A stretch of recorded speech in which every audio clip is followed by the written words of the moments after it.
By the time the first chapel bell sounded across Thornby Hall, Letitia Northcott had already understood that no one intended to ask whether she wished to become Lord Wetherby's wife. June sunlight poured through the tall windows of the bridal chamber, turning the gilt mirror bright and merciless, while 3 floors below, servants carried flowers, silver trays, folded linens, and bottles of wine through corridors polished for guests who had come to witness what Lady Millicent Northcott called the salvation of the family. Letitia sat before the mirror in an ivory wedding gown that had taken 6 weeks to complete. Pearls traced the edge of the bodice. Fine lace covered her wrists. Her dark hair had been arranged beneath a veil so carefully that not one pin showed. She looked, she thought, precisely as a grateful bride ought to look. That was unfortunate, because gratitude was the word her aunt had used whenever obedience needed a gentler name. Letitia lowered her eyes to the small object resting in her palm. It was a silver thimble, worn smooth at the rim and engraved with 2 tiny letters. Hélène, her mother, had owned it before fever took her 12 years earlier. She had taught Letitia to sew with it, guiding small fingers over linen and repeating the same quiet rule whenever a seam puckered or a needle caught the skin. A good stitch should strengthen what it joins. It should never wound the person who wears it. Letitia closed her fingers around the thimble. The metal pressed into her skin. Behind her, the door opened without a knock. Lady Millicent entered in dove-grey silk and a cap arranged with such precision that even grief, had she chosen to display it, would have been required to observe proper etiquette. At 56, she possessed the calm authority of a woman who had spent half her life making commands sound like favors. "Still holding that old thing?" she asked. Letitia looked at her aunt through the mirror. "It belonged to my mother." "Yes, I remember." Millicent moved closer and adjusted one fold of the veil, although nothing was wrong with it. "You must be careful today, my dear. Sentiment has its place, but composure has a greater one." Letitia placed the thimble on the dressing table beside a crystal perfume bottle. "I am composed. I know. You have always been sensible." The praise landed with the same weight as a warning. Sensible girls did not ask why their dowries had diminished. Sensible nieces did not question why a widowed aunt controlled every invitation, every account, every visitor, and nearly every answer given on their behalf. Sensible brides did not confess that the thought of marriage to Lord Crispin Wetherby produced no excitement. Only the weary relief of knowing that a decision made by others would soon be over. Millicent stepped back to admire her work. "Today repairs everything." Letitia met her eyes in the mirror. "Everything. The unfortunate speculation about Thornby, the debts your uncle left, the tiresome gossip surrounding your future." Her aunt smiled. "And naturally, your own position." There it was, her position at 28. Letitia had long since passed the age when society regarded an unmarried woman as a promising possibility. She had become, instead, a quiet concern to be discussed after dinner, usually by people who lowered their voices too late, too old to be innocent, too dependent to be free, too well-born to work, too poor to choose. "Lord Wetherby has been generous," Millicent continued. "A viscount does not need to marry a woman with uncertain prospects." "No," Letitia said softly. "I suppose he does not." The door opened again, and this time Lady Millicent's expression changed before Letitia turned. Crispin Wetherby entered with the careful confidence of a man who had never needed to wonder whether he belonged in a room. He was handsome in the polished, bloodless manner society admired. His morning coat fitted perfectly. His fair hair showed no disorder. Even his smile seemed measured before it reached his mouth. A maid remained in the doorway, preserving propriety by her presence. Crispin inclined his head. "Miss Northcott, Lord Weatherby, you look very well." It was not admiration, it was inspection. Letitia had learned the difference. Millicent beamed. "Does she not? I told you the ivory silk would suit her." Crispin glanced toward the pearl embroidery at Letitia's bodice. "Everything appears suitable." Letitia almost smiled at the word. She did not. Crispin walked to the window and looked down toward the gravel drive, where carriages were arriving. Beneath the stone portico, "We should speak briefly before the ceremony." Millicent gave a small approving nod. Of course. Letitia waited. Crispin turned from the window. "Once we are married, there will be several practical matters concerning the funds left by your mother." Letitia's fingers curled around the edge of her chair. "What practical matters? Nothing that need trouble you. Then why mention them now?" A faint pause crossed his face. It was the first truly human thing she had seen from him that morning. "Because I prefer order. The trustees have been cautious, but a husband can manage such matters more efficiently. My mother intended those funds for me. Naturally." His smile returned. "And as my wife, you'll have no reason to concern yourself with the burden of managing them." Millicent's gaze sharpened in the mirror. Letitia felt the old pressure close around the room. Be grateful. Be sensible. Do not embarrass the family. She looked again at the silver thimble. Her mother had left very little that Millicent could not rearrange, explain, or place beyond reach. That small object remained because no one considered it valuable. "And if I wish to concern myself with them?" Letitia asked. Crispin's eyes rested on her for a moment longer than courtesy required. "You'll find that marriage settles many unnecessary questions." The answer was smooth. Its meaning was not. Millicent laughed lightly. "There is no need for serious conversation on a wedding morning. Letitia, you should be thinking of the chapel, not ledgers." Letitia rose. The gown whispered across the carpet. "I was not the one who introduced the subject." Silence held for one breath. Crispin studied her as though he had discovered an unexpected flaw in an otherwise acceptable possession. Then he smiled again. "No, you weren't." Millicent moved at once between them, adjusting Letitia's veil for a second time. "The chapel will be full soon. Crispin, you should go." He bowed. "Of course. I'll see you at the altar." Letitia heard the certainty in his voice. Not hope, not affection, certainty. She wondered how many decisions had already been made about the life awaiting her after that altar. Crispin left. The maid followed. Millicent remained.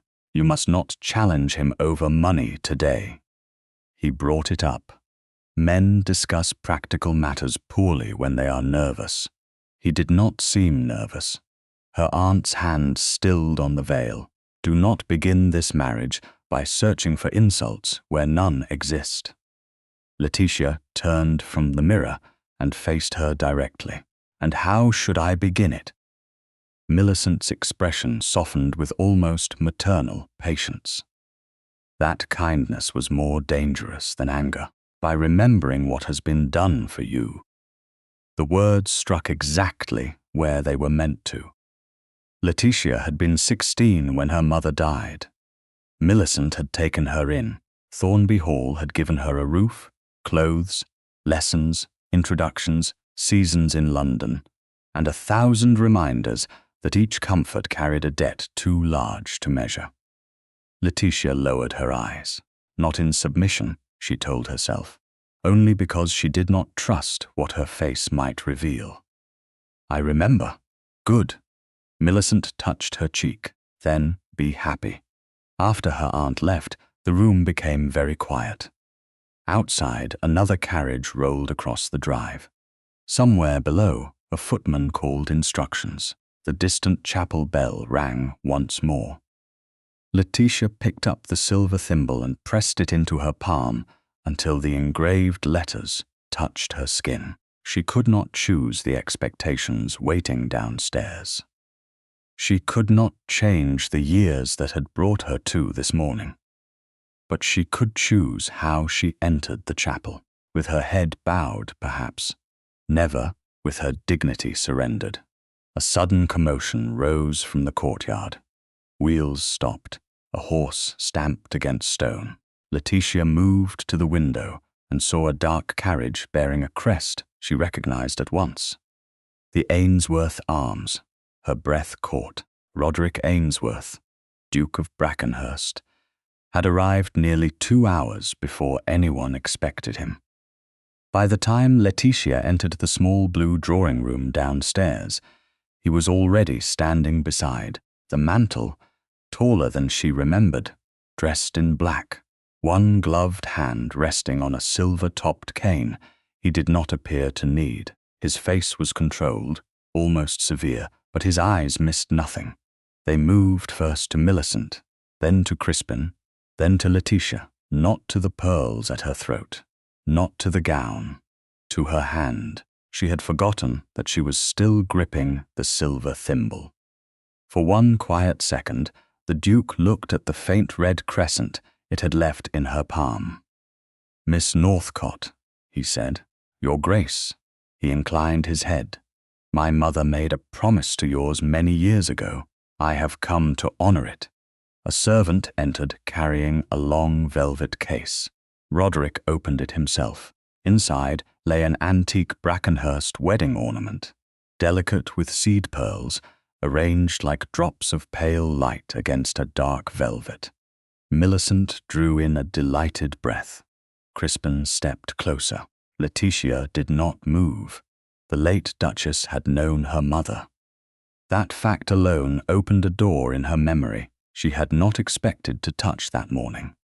Roderick watched her reaction, not the jewels. "My mother intended these to be worn today," he said. Letitia looked from the pearls to him. "I did not know. I thought perhaps you didn't." Something in his tone made Millicent glance sharply toward him. Then footsteps rushed down the corridor. A young servant appeared at the door, pale and breathless, despite every rule of household discipline. "My lady," Millicent turned. "What is it?" The girl looked at the velvet case, then at the Duke. "There's a piece missing from the Brackenhurst ornament." The room went still. Roderick's gaze dropped to the pearls. Letitia felt the silver thimble tighten inside her hand. The wedding bells continued to ring, while no one in the blue drawing room moved. The young servant stood near the door, with both hands clasped so tightly that her knuckles had gone pale. Lady Millicent was the first to recover. "What do you mean? A piece is missing?" Her voice was low, but the calm had vanished from it.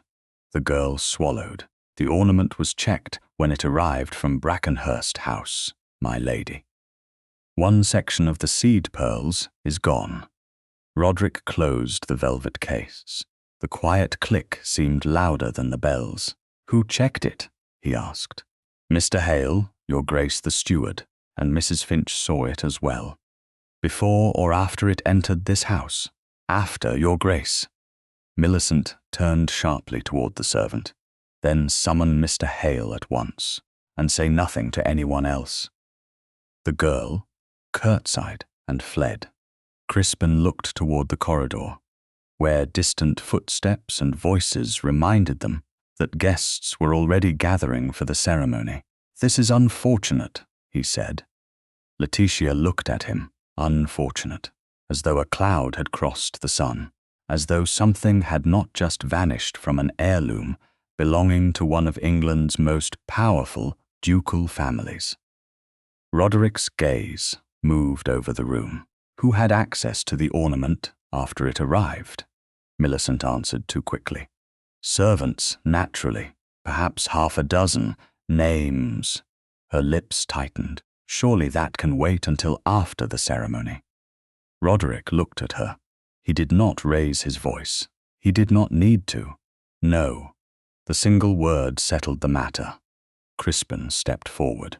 Your Grace, I understand your concern, but there are more than 100 guests in the chapel. The Bishop of Winchester himself is expected within the hour.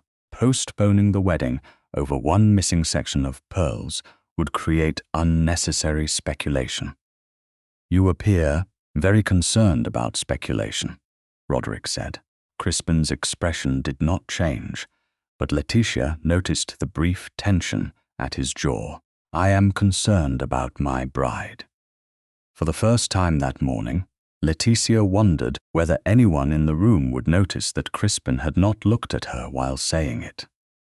Roderick did. His eyes shifted to Letitia, then to the silver thimble still enclosed in her hand. Miss Northcott, he said, were you aware the ornament had arrived?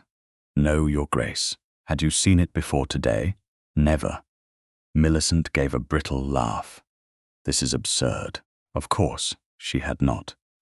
The late Duchess's promise was a private matter between families. Roderick kept his attention on Letitia. Did anyone enter your room this morning who does not ordinarily attend you? She thought carefully. My aunt, Lord Weatherby. Briefly. 2 maids. My dresser. Crispin frowned. You need not make this sound like an examination. Then do not interrupt it, Roderick said. The words were quiet enough to preserve courtesy and sharp enough to end the conversation. A footman appeared at the door and announced that the chapel was nearly full. Millicent's composure returned with visible effort. Letitia should go upstairs. There is no reason to distress her further. Roderick's eyes remained on Letitia. Do you feel distressed? It was an unexpected question. Not because she was calm. She was not. Her heart had begun to beat too quickly, and the silver thimble was warm from her palm. But everyone else had already decided what she felt, what she needed, what she ought to do. Only the Duke had asked. I feel uncertain, she said. That is not the same thing. Something changed in his expression. Not softness, recognition perhaps. Millicent stepped nearer. Come, Letitia. The gown must be checked before you enter the chapel. Crispin finally looked at her. We should not delay.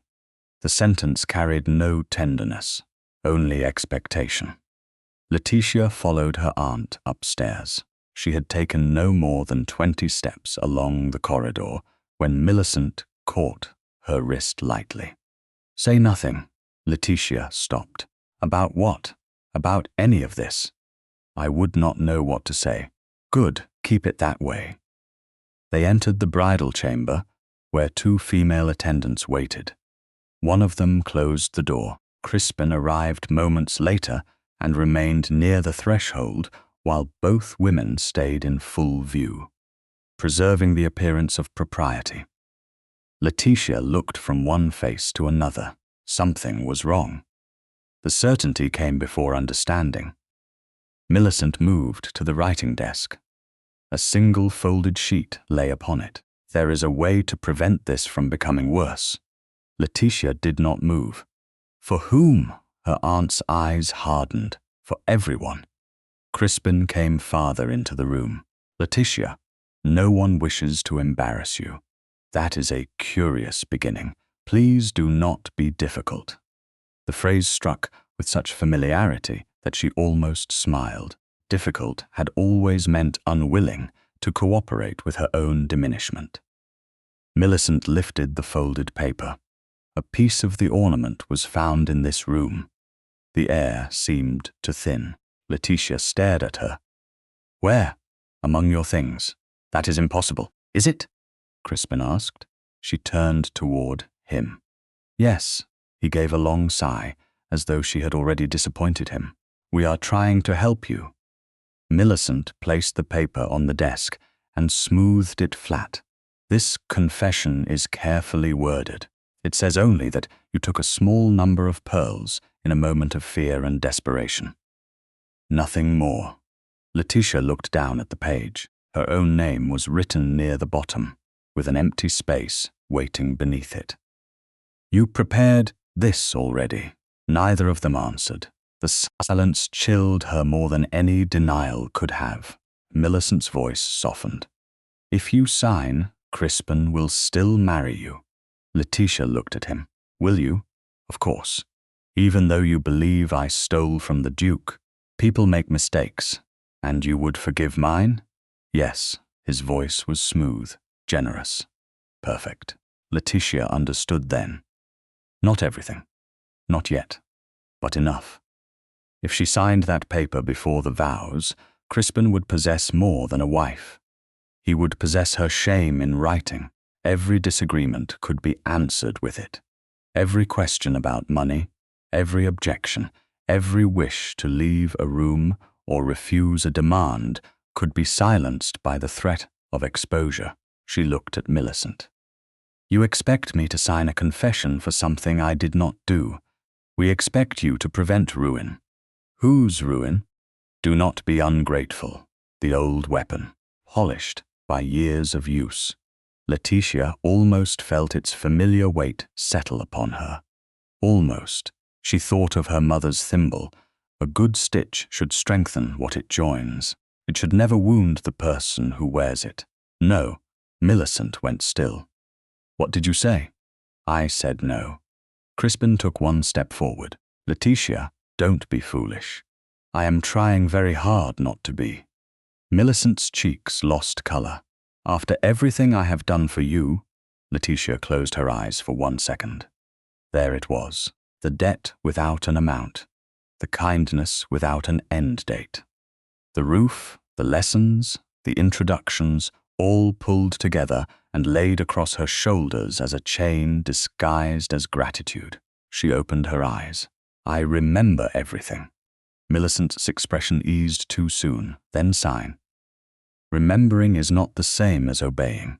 One of the attendants drew a quiet breath. Crispin's face changed. The mask did not fall entirely, but the impatience beneath it became visible. You should consider what happens if this reaches the chapel. I have. Have you considered what happens if I walk away? Yes. He stared at her. She could almost see him searching for the frightened woman he expected to find. Millicent struck the desk with one gloved fingertip. The proof was found in your wedding gown. Letitia's breath stopped. My gown? The hem. Millicent turned to one of the attendants. Lift it. The woman hesitated. My lady? Now. Letitia stepped back. Do not touch me without asking. The room fell silent. Millicent stared at her as though the words themselves were a social offense. Letitia bent instead and carefully lifted the edge of her own skirt. Ivory silk, lace, fine stitching. Nothing. Then one of the attendants pointed with a trembling finger.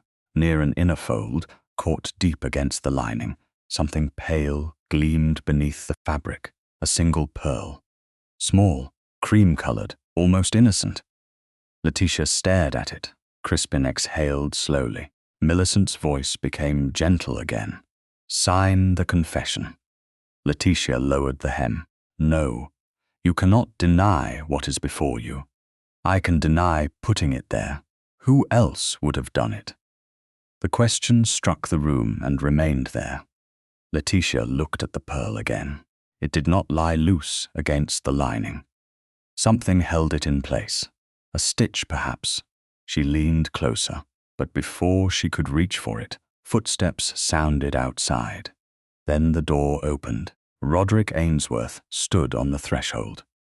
His gaze moved first to the paper on the desk, then to Letitia, then to the lifted edge of her wedding gown.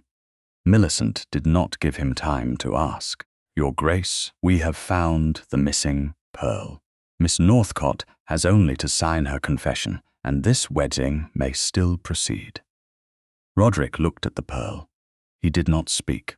Then his eyes narrowed. Roderick did not step farther into the room at once. He stood on the threshold and looked first at the confession waiting on the desk, then at Letitia, then at the lifted edge of the wedding gown. The others seemed to be waiting for him to confirm what they had already decided. He did not. "No one touches the gown," he said. Millicent drew herself up.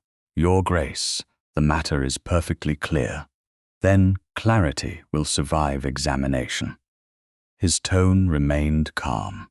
That calmness changed the room more effectively than anger might have done. Crispin glanced toward the clock on the mantel. "The chapel is full." Roderick looked at him. "Then the guests may wait. For a pearl, for the truth." Letitia watched him cross the room. He did not look at her face again until he stood several feet away. "Miss Northcott, may I ask one of the attendants to hold the fabric where it is?" The question startled her more than the formality should have. "Yes." He nodded to the older attendant. "Please do so without disturbing the stitching." The woman obeyed. Millicent gave an impatient sigh. This borders on theatre. Roderick lowered himself slightly, not touching the gown, and studied the inner fold where the pearl gleamed against the ivory lining. For several seconds he said nothing. The silence stretched. Letitia could hear the bells outside and the soft movement of carriages in the drive below. Then Roderick's gaze sharpened. "Bring me more light." One attendant opened the curtain wider. Sunlight fell across the fabric. The pearl caught it. So did something darker beside it. Roderick leaned closer. "There is thread here." Millicent's expression did not change, but Letitia saw one finger tighten around the edge of the writing desk. Crispin frowned. "Thread? Bottle green silk." Roderick straightened slowly, still attached near the drill hole. Letitia looked down. Now that he had named it, she could see the faint green strand against the pale cloth. Tiny, easy to miss. Roderick's eyes moved to the hem itself. "And the pearl is not lying loose. What does that prove?" Crispin asked. "Nothing yet." Roderick looked at him. "That is the difference between evidence and proof. Millicent recovered first. A frightened woman might hide stolen property badly." Letitia turned toward her. "Then why would I sew it into my own wedding gown hours before walking into a chapel?" "Panic makes people foolish. You said I took it in fear and desperation. The confession says so." Letitia looked at the paper. "You seem to know a great deal about my panic." The room went still. Millicent's eyes hardened. "Do not mistake kindness for permission to insult me." Roderick's gaze shifted to the confession. "Who wrote that document?" "It is irrelevant," Millicent said. "It becomes relevant when it was prepared." Before Miss Northcott admitted anything. Crispin stepped between the desk and the Duke, though not enough to block his view. "Your Grace, surely you do not suggest Lady Millicent arranged this?" "I have suggested nothing." Roderick glanced once more at the pearl. "I am asking questions. Questions can ruin reputations. So can accusations." The answer landed quietly. Letitia felt something inside her shift. No one had declared her innocent. No one should have, not yet. But for the first time since the servant entered the blue drawing room, someone had refused to treat accusation as conclusion. Millicent folded her hands. "Very well. Ask your questions quickly." Roderick turned to Letitia. "Who last handled this gown before you put it on?" She thought back carefully. "My dresser helped me this morning." Before that, the senior dressmaker finished the final fitting yesterday afternoon. Millicent spoke at once. "Then the answer is obvious." Letitia looked at her. No, her aunt's mouth tightened. "What do you mean?" "The dressmaker left Thornby Hall before the gown was brought upstairs." "How can you be certain?" Because I thanked her in the West Hall. I watched her carriage leave. Letitia paused. The gown remained downstairs for nearly an hour. Crispin's eyes narrowed. With servants. Yes. Then perhaps one of them took the pearl and hid it there. Perhaps, Letitia said, but not the dressmaker. Millicent gave a short, incredulous laugh. You are defending a tradeswoman while your own wedding hangs in the balance. Letitia met her eyes. I am refusing to accuse someone merely because she is easier to blame. Roderick looked at her then, not with surprise exactly, with attention. Deep, restrained attention. Something in that look was almost more unsettling than pity would have been. Crispin crossed his arms. The pearl was found in her gown. That remains the central fact. One fact, Roderick said, not all facts. He turned to the attendant. Do you see the stitch holding the pearl? The woman leaned closer. Yes, Your Grace. Is it part of the original hem? I cannot say. Letitia could, or at least she thought she could. Her mother had taught her enough to recognize neat work from careless work, tension from haste. She stepped nearer but stopped before touching the fabric. May I look? Roderick moved aside immediately. Of course. Letitia bent toward the hem. The pearl was held by a short stitch almost hidden within the fold. It was too deliberate to be accidental, too small to catch the eye unless one already knew where to look. She felt the weight of every person watching her. This was placed here, she said. Millicent's voice became sharp. You cannot know that. It is secured. Then perhaps you secured it. With what purpose? To hide it. Letitia looked up. In the gown I would wear before more than 100 witnesses. Crispin exhaled impatiently. People do absurd things when cornered. Who cornered me? He went silent. The bells rang again. Closer now, more insistent. Millicent's face tightened with anger disguised as urgency. Enough. The chapel cannot be kept waiting indefinitely. Letitia, sign the confession. Crispin has offered forgiveness. You may still marry with your name protected. Letitia stared at the paper.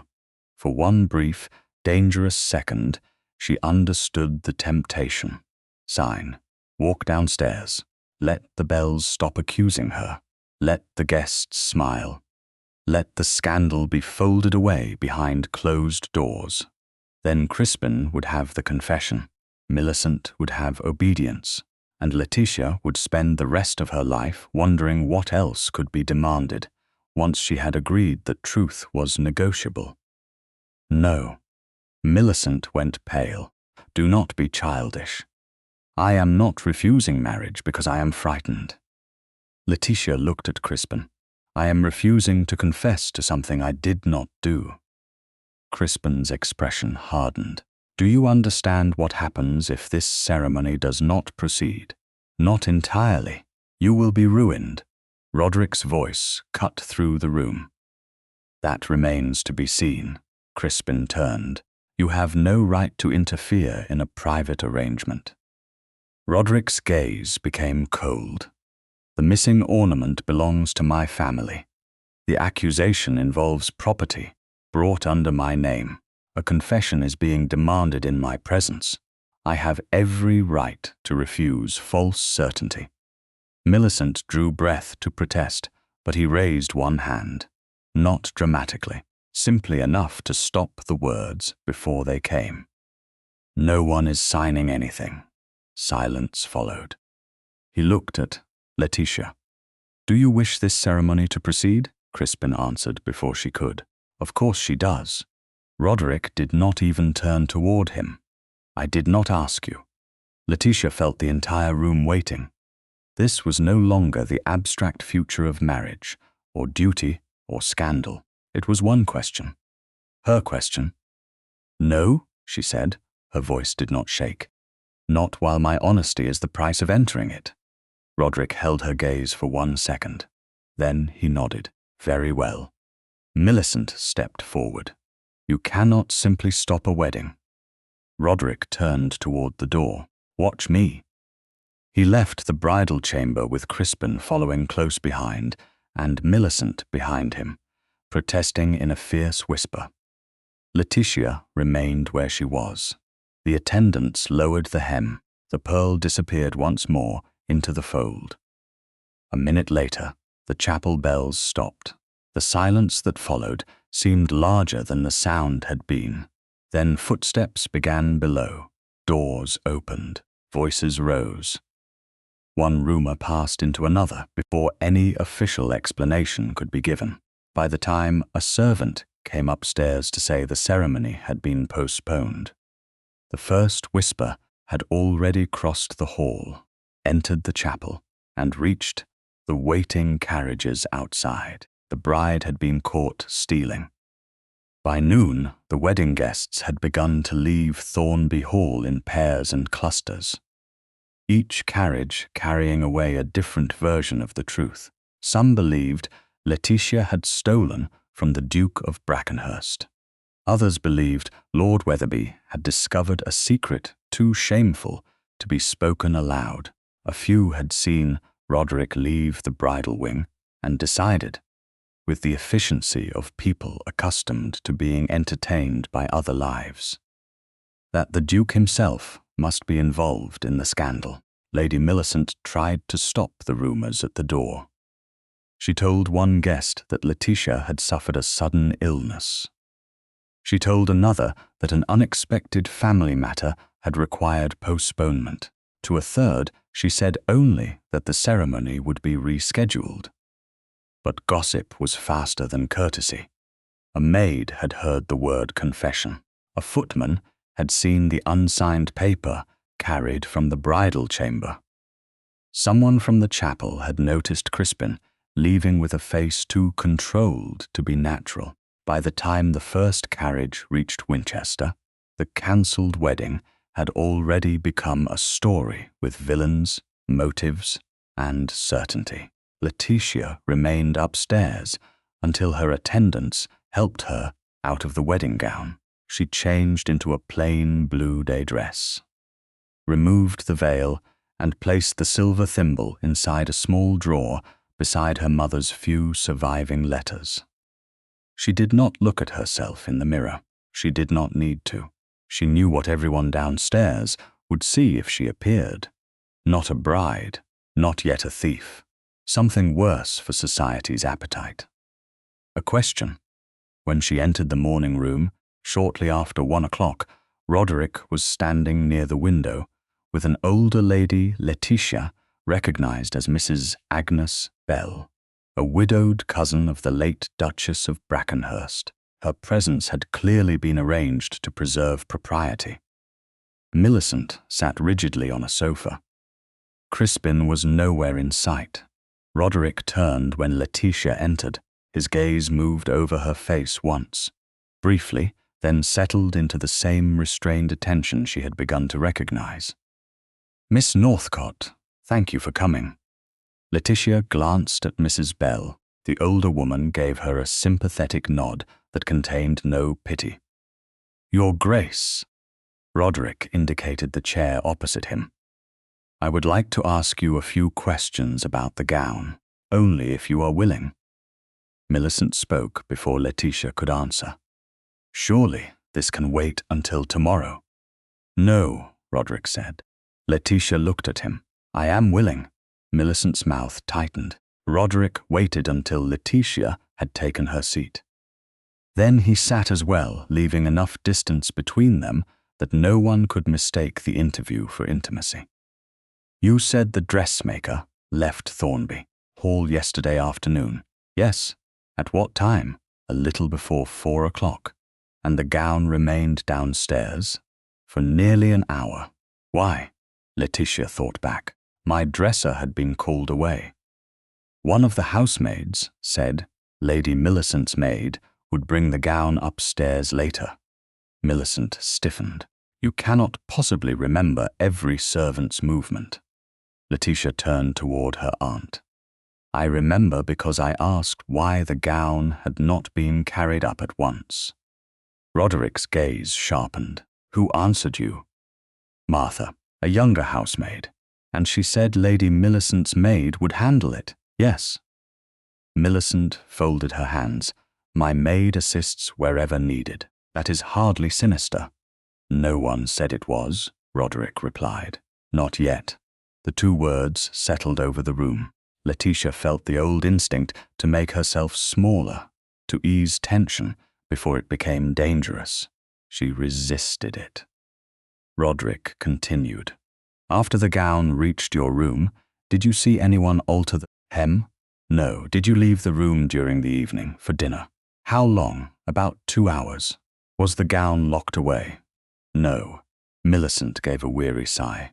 There, you see, any servant might have entered. Letitia turned to her. Any servant might have entered a bridal chamber on the eve of a wedding. Servants move through rooms constantly, not without purpose. Millicent looked away first. Roderick noticed. Letitia knew because his attention shifted, almost imperceptibly, from Millicent's face to her hands. Miss Northcott, he said, did Lord Wetherby have access to the room? Not that I know of. Did he know where the gown was kept? She thought of Crispin that morning, perfectly calm, already prepared to discuss control of her funds. Probably. Millicent rose. This is becoming offensive. Mrs. Bell spoke for the first time. Then sit down before you make it theatrical. Millicent stared at her.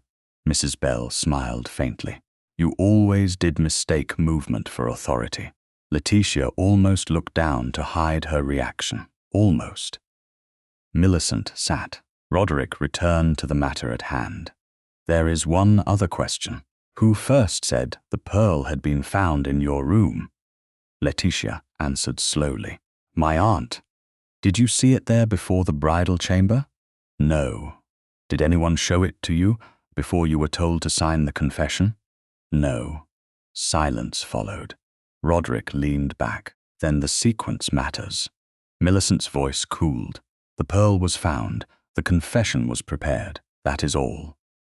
Letitia looked at her aunt. Which happened first? Millicent's eyes met hers. Do not be absurd. Which happened first? The room became very still. Roderick did not interfere. Millicent stood again. I will not be interrogated in my own house. She left before anyone could stop her. Mrs. Bell watched the door close. That, she said, was not an answer. Roderick said nothing. Letitia looked toward the empty doorway. A new unease moved through her. Not proof, not certainty, but pattern. Millicent had prepared a confession before Letitia had admitted anything. She had spoken of panic, desperation, and forgiveness as though the story had been written before the pearl appeared. Roderick rose. There is another matter. Letitia looked up. The pearl itself? Yes. What will you do with it? Seal it and send it to the restorer who worked on the Brackenhurst ornament. Millicent's absence did not make the answer easier to hear. Why? Because of the green silk. Roderick paused. If it came from the restoration backing, he may be able to confirm it. Letitia felt a small chill. And if he cannot, then we will know less than we hoped. She studied him. Most men she knew hated saying those words. They preferred certainty, even false certainty, because doubt weakened authority. Roderick seemed almost strengthened by refusing to pretend. You are willing to admit that? She asked. That I may be wrong? Yes, frequently. For the first time that day, something almost like humor entered his face. It vanished quickly. I simply dislike being wrong carelessly. Mrs. Bell gave a quiet snort. That is the nearest thing to modesty you are likely to hear from him. Letitia felt the edge of a smile before she could stop it. Roderick saw it. He did not smile back, but something in his expression softened. Then Letitia moved her hand and realized the silver thimble was missing. She looked down at her empty palm. What is it? Roderick asked. My mother's thimble. You had it upstairs. Yes. Her pulse quickened. I must have dropped it. Roderick reached into his coat pocket and removed the small silver thimble. You left it in the bridal chamber? Letitia stared. You found it? Near the edge of the carpet. He crossed the distance between them, then stopped before coming too close. Instead of placing it in her hand, he set it carefully on the table beside her. A small act, almost nothing. Yet Letitia noticed that he had not assumed the right to touch her, even to return something that belonged to her. Thank you, she said. You are welcome. She picked up the thimble and closed her fingers around it, less tightly this time. Your Grace, why are you doing this? He looked at her. Because someone placed a pearl in your gown. That is not an answer. Mrs. Bell glanced between them, but remained silent. Roderick considered Letitia for a moment, because everyone else in that room decided what the pearl meant before looking closely at it. His voice lowered. And because you defended the dressmaker before defending yourself. Letitia looked away. A frightened servant can be made to confess to almost anything. The words left her before she could reconsider them. Roderick went still. When she looked back, his expression had changed. Not with pity, never that. With understanding, yes, he said quietly.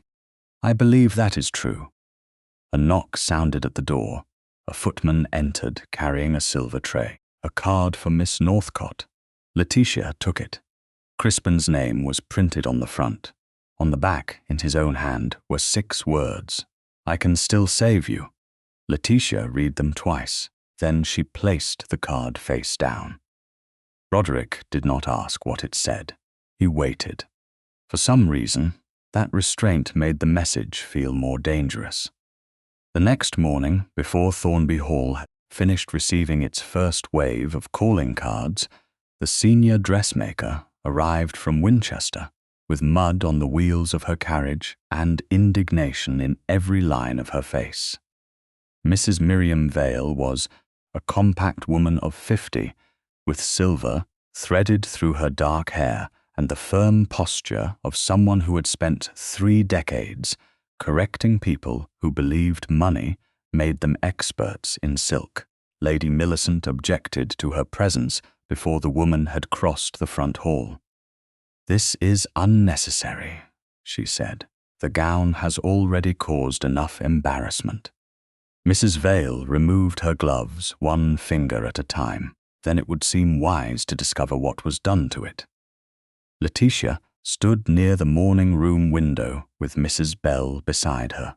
Roderick had arrived shortly after 9, accompanied by his secretary and carrying the sealed packet that contained the pearl. The wedding gown lay across a long table covered with fresh linen. No one had touched it since the previous day. Millicent looked at Roderick. You cannot intend to turn my house into an inquiry chamber. No, he said. I intend to look at a hem. Mrs. Bell coughed into her hand to hide what might have been a laugh. Millicent did not smile. Mrs. Vale approached the table. She first examined the outer skirt, then the lining, then the section where the pearl had been found.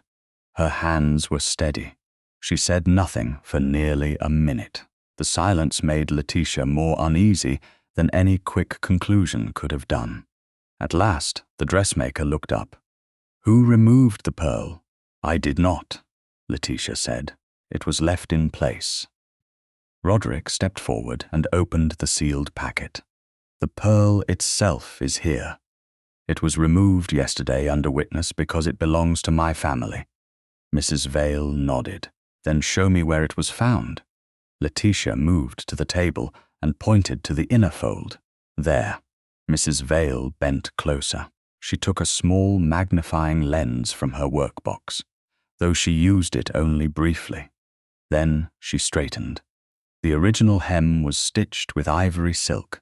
Millicent folded her arms. That is hardly surprising. No, Mrs. Vale said. What is surprising is that this section was opened and closed again with different thread. The room went still. Letitia felt her breath slow rather than quicken. A fact, at last, something that did not depend on opinion. "How can you tell?" she asked. Mrs. Vale lifted the edge of the gown. "The first stitching is mine. Small, even, angled slightly upward. Here, the tension changes. The needle entered from the wrong side.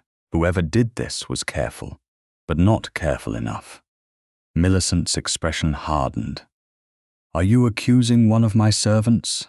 Mrs. Vale looked at her. "I am describing stitching." Roderick's gaze moved to the altered section. "Was the hem opened after the final fitting?" "Yes, Your Grace. I completed this gown yesterday afternoon. No one in my workroom would have reopened it without my instruction." "And did you give such instruction?" "I did not." Letitia looked at the cloth more closely. The pearl was not simply hidden there. Mrs. Vale nodded. "No." She pointed to a short loop of thread still visible near the fold. It was secured. Crispin's voice sounded from the doorway. "That proves very little." Every face turned. He stood beside a footman, composed as ever, though something in his eyes had sharpened. Millicent rose at once. "Crispin, you should not have come without sending word." "I sent a card yesterday." His gaze moved to Letitia. It was not answered. Letitia did not look away. "I had nothing to say." His mouth tightened. Then he turned toward the gown. "A pearl was found in her hem. Whether it was loose or sewn makes no difference." Roderick's voice was quiet. "It makes every difference."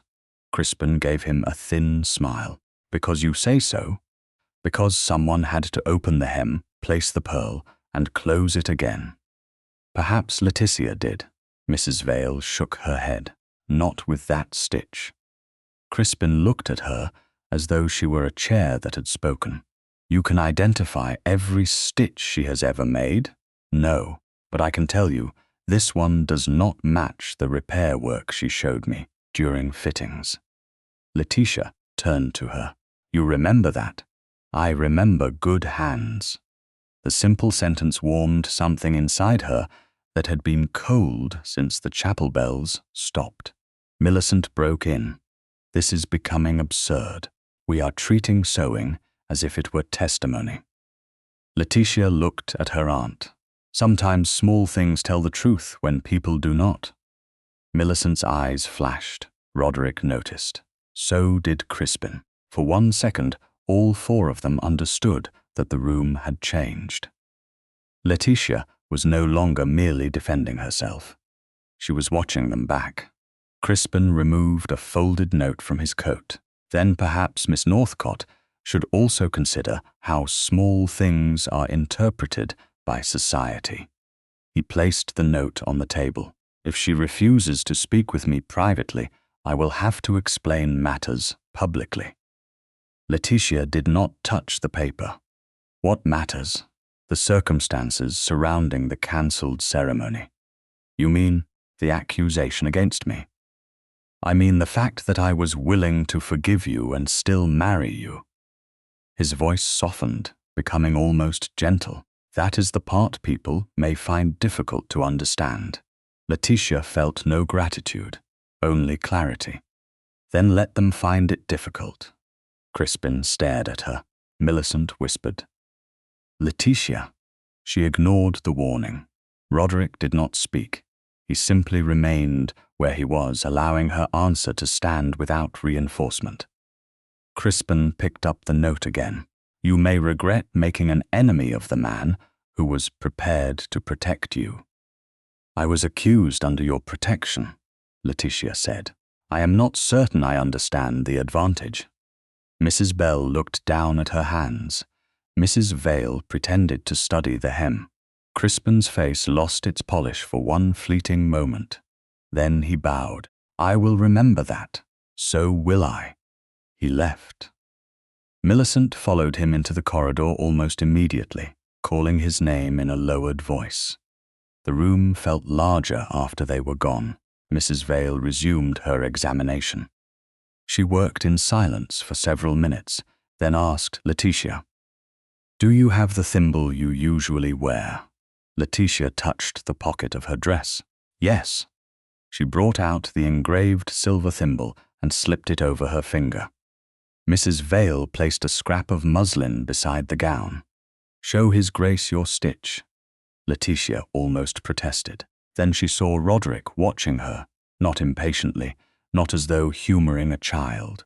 Waiting, she threaded a needle with ivory silk and made 3 small stitches, neat, even, angled upward. Mrs. Vale then pointed to the altered hem. "Now compare them." Roderick stepped closer. Letitia did not move away. The distance between them remained proper, but she was suddenly aware of how carefully he gave space rather than assumed it. He studied the cloth. "The angle is different." "Yes," Letitia said, "and the tension." He looked at her. "Explain." She touched the muslin. "Mine draws the fabric inward slightly, because I was taught to keep the thread firm but not tight. Whoever closed the hem pulled harder. It leaves a faint ridge." Roderick's eyes moved between the stitches. "I would not have seen that. Most people would not. You did." Letitia looked at the wedding gown. "I have spent years noticing things other people considered too small to matter." The words slipped out before she could stop them. Something changed in his face. He turned fully toward her. "What do you see that I do not?" No one had ever asked her that, not in those words, not as if the answer might matter. Letitia looked back at the hem. She forced herself to think past the strange warmth his question had created. The replacement thread is not only darker, it is finer than household sewing silk. Mrs. Vale leaned closer. "She is right." Letitia continued. "And there is another thing. The person who closed this hem wanted the outside to look untouched. That means the pearl was not hidden in haste." Roderick's expression sharpened. It was placed carefully. "Yes, by someone who expected it to be found only when the accusation had already been made." The room fell silent. Mrs. Bell looked from him to Letitia. "That sounds less like panic and more like preparation." Before anyone could answer, footsteps approached rapidly. Roderick's secretary entered, carrying a folded message. "Your Grace, your messenger has returned from the restorer." Roderick opened the note. Letitia watched his eyes move across the page. "Well?" Mrs. Bell asked. He looked at Letitia first. The green fiber attached to the pearl appears to match the restoration backing used on the missing Brackenhurst ornament.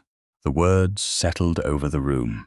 Not proof, not yet, but for the first time, the lie had begun to leave a visible seam. By 10 o'clock the following morning, the silver tray in Thornby Hall's front hall had disappeared beneath calling cards. Some were formal. Some carried penciled inquiries. Others bore no message at all, which somehow made their purpose clearer. Society wanted to know whether Letitia Northcott was a thief, a jilted bride, a woman protected by a duke, or all three at once. Lady Millicent wanted none of them admitted.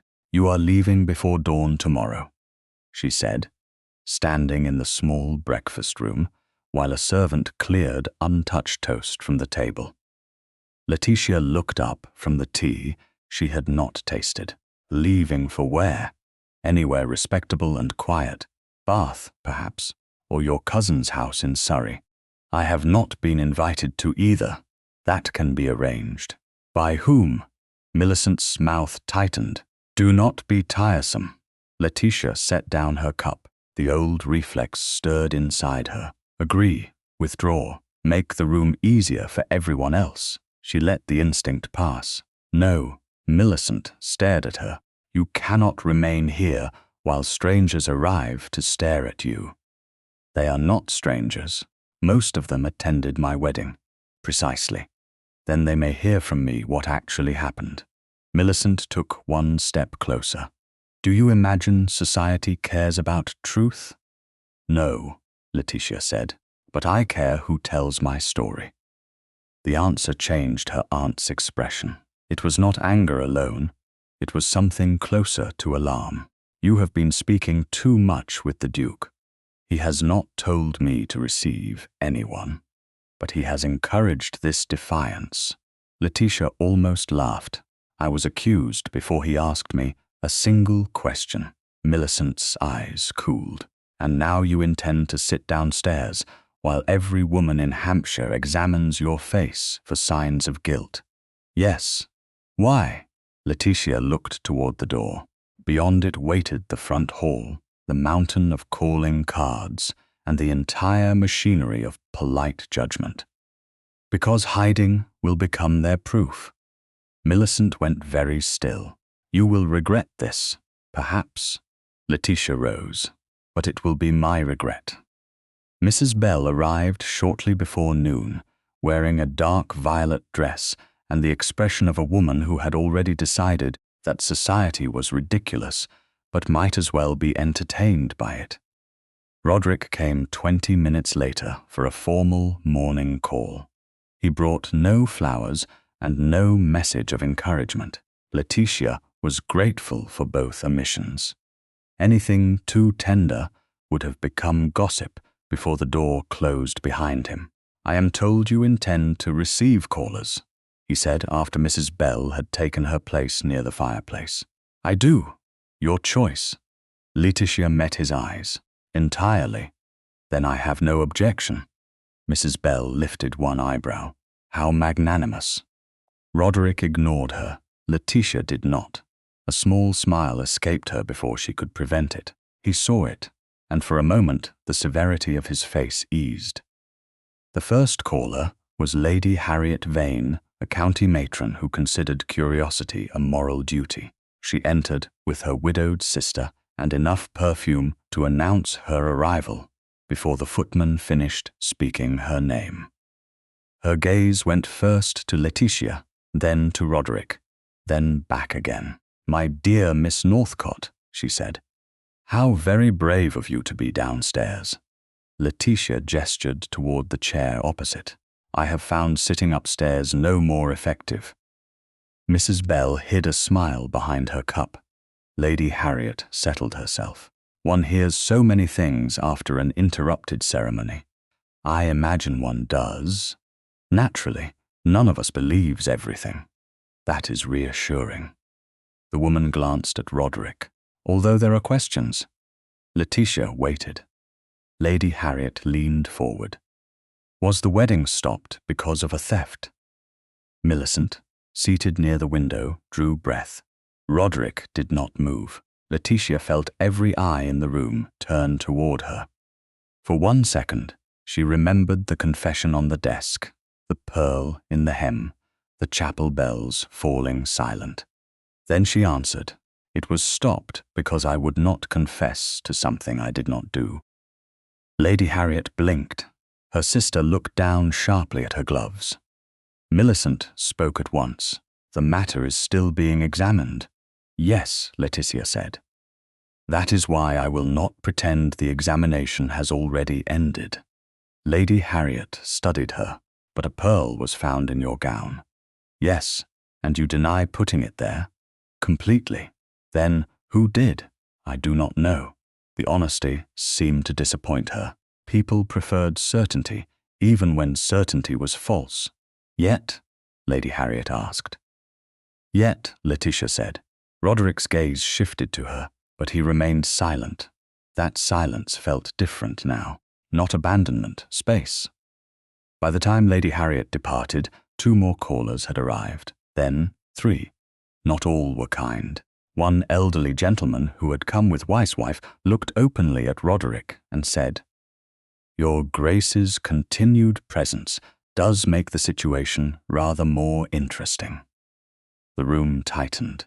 Letitia felt the familiar danger of being spoken about while present, as though she were furniture placed inconveniently near the truth. Roderick looked at the man. Miss Northcott's answer was complete. Nothing more. No defense of her beauty. No grand declaration of innocence. No claim upon her. Just a boundary. The gentleman reddened and changed the subject.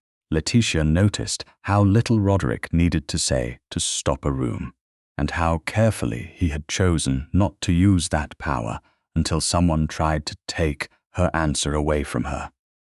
The callers continued. Some left more doubtful than they arrived. Others left less certain of their certainty. That alone felt like a victory. By mid-afternoon, the tray had been cleared once and filled again. Millicent withdrew, claiming a headache. Letitia suspected exhaustion was closer to the truth. She had spent too many years controlling which doors opened. Watching Letitia open one herself was evidently tiring. When the final callers departed, Mrs. Bell left to rest before dinner. Roderick remained only because propriety permitted a few minutes more in the drawing room, with the door open and servants nearby. Letitia stood by the window and watched the last carriage disappear down the drive. "You said very little," she said. "You did not need me to say more." She turned. "You could have defended me." "Yes, why did you not?" "Because you were already defending yourself." The answer settled somewhere deep. Letitia looked away. Most men would have preferred to speak first. Most men enjoy the sound of their own authority, and you do not. "I enjoy it selectively." She laughed before she could stop herself. It was a small sound, almost unfamiliar after the last 2 days. Roderick's expression changed at once, not triumphantly, but with quiet attention. He seemed to notice joy the way he noticed evidence, as something rare enough not to interrupt. Letitia sobered. "Do you think I made matters worse by receiving them?" "For some people, yes. That was not what I asked." "No." He came no closer. "You changed the shape of the rumor." "Meaning?" "Until today, you were a woman being discussed in absentia. Now they must account for the fact that you answered them directly." She considered that. "Will it matter?" "Not to everyone. Again, honest, I warned you." A footman entered carrying a cream-colored envelope on a silver tray. For Miss Northcott. Letitia took it. The seal was unfamiliar. Inside was an invitation to a county charity subscription, gathering at the Winchester Assembly Rooms, scheduled for 3 days later. Her eyes moved down the page. Several prominent families had already accepted. So had the Duke of Brackenhurst. So had Lord Wetherby. Then she saw the handwritten line added beneath the formal text. Crispin had informed the committee that he intended to present evidence concerning the circumstances of the cancelled wedding. Letitia's fingers tightened around the paper. Roderick saw the change in her face. "What is it?" She handed him the invitation. He read it once, then again. His expression did not harden. It became still. "He is claiming to have proof," Letitia said. "Of what?" Roderick asked.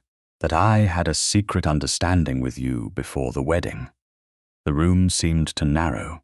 Letitia looked toward the open door, where servants passed beyond hearing. "He is trying to turn your defense into my guilt." Roderick folded the invitation carefully. "Yes? Can he? If people wish to believe it." Letitia looked at him. "And do they?" He did not offer comfort he could not prove. "Some will."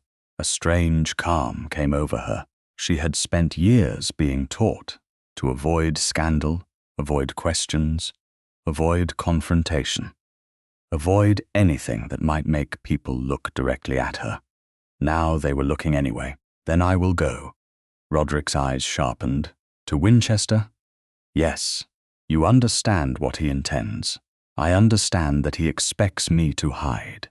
She took the invitation back. "I am done helping other people tell my story." Roderick said nothing for a moment. Then he inclined his head. "Very well." Letitia waited for advice, a warning, an instruction. None came. "That is all?" she asked. "No." His gaze held hers. "I will be there." She looked down at the invitation again. Beneath the list of names, Crispin's message seemed colder now. He would bring proof. Letitia did not yet know whether that proof was real, false, or carefully arranged between the two. But for the first time since the pearl had been found, she was no longer waiting for the next accusation to reach her. She was walking toward it. 3 days later, the Winchester Assembly rooms glittered with candles, polished mirrors, and the dangerous politeness of people who had come to support charity while secretly hoping for scandal. By the time Letitia entered beside Mrs. Bell, conversation had already shifted toward her. She could feel it without hearing a word. Heads turned too slowly. Fans paused. Smiles appeared where no amusement existed.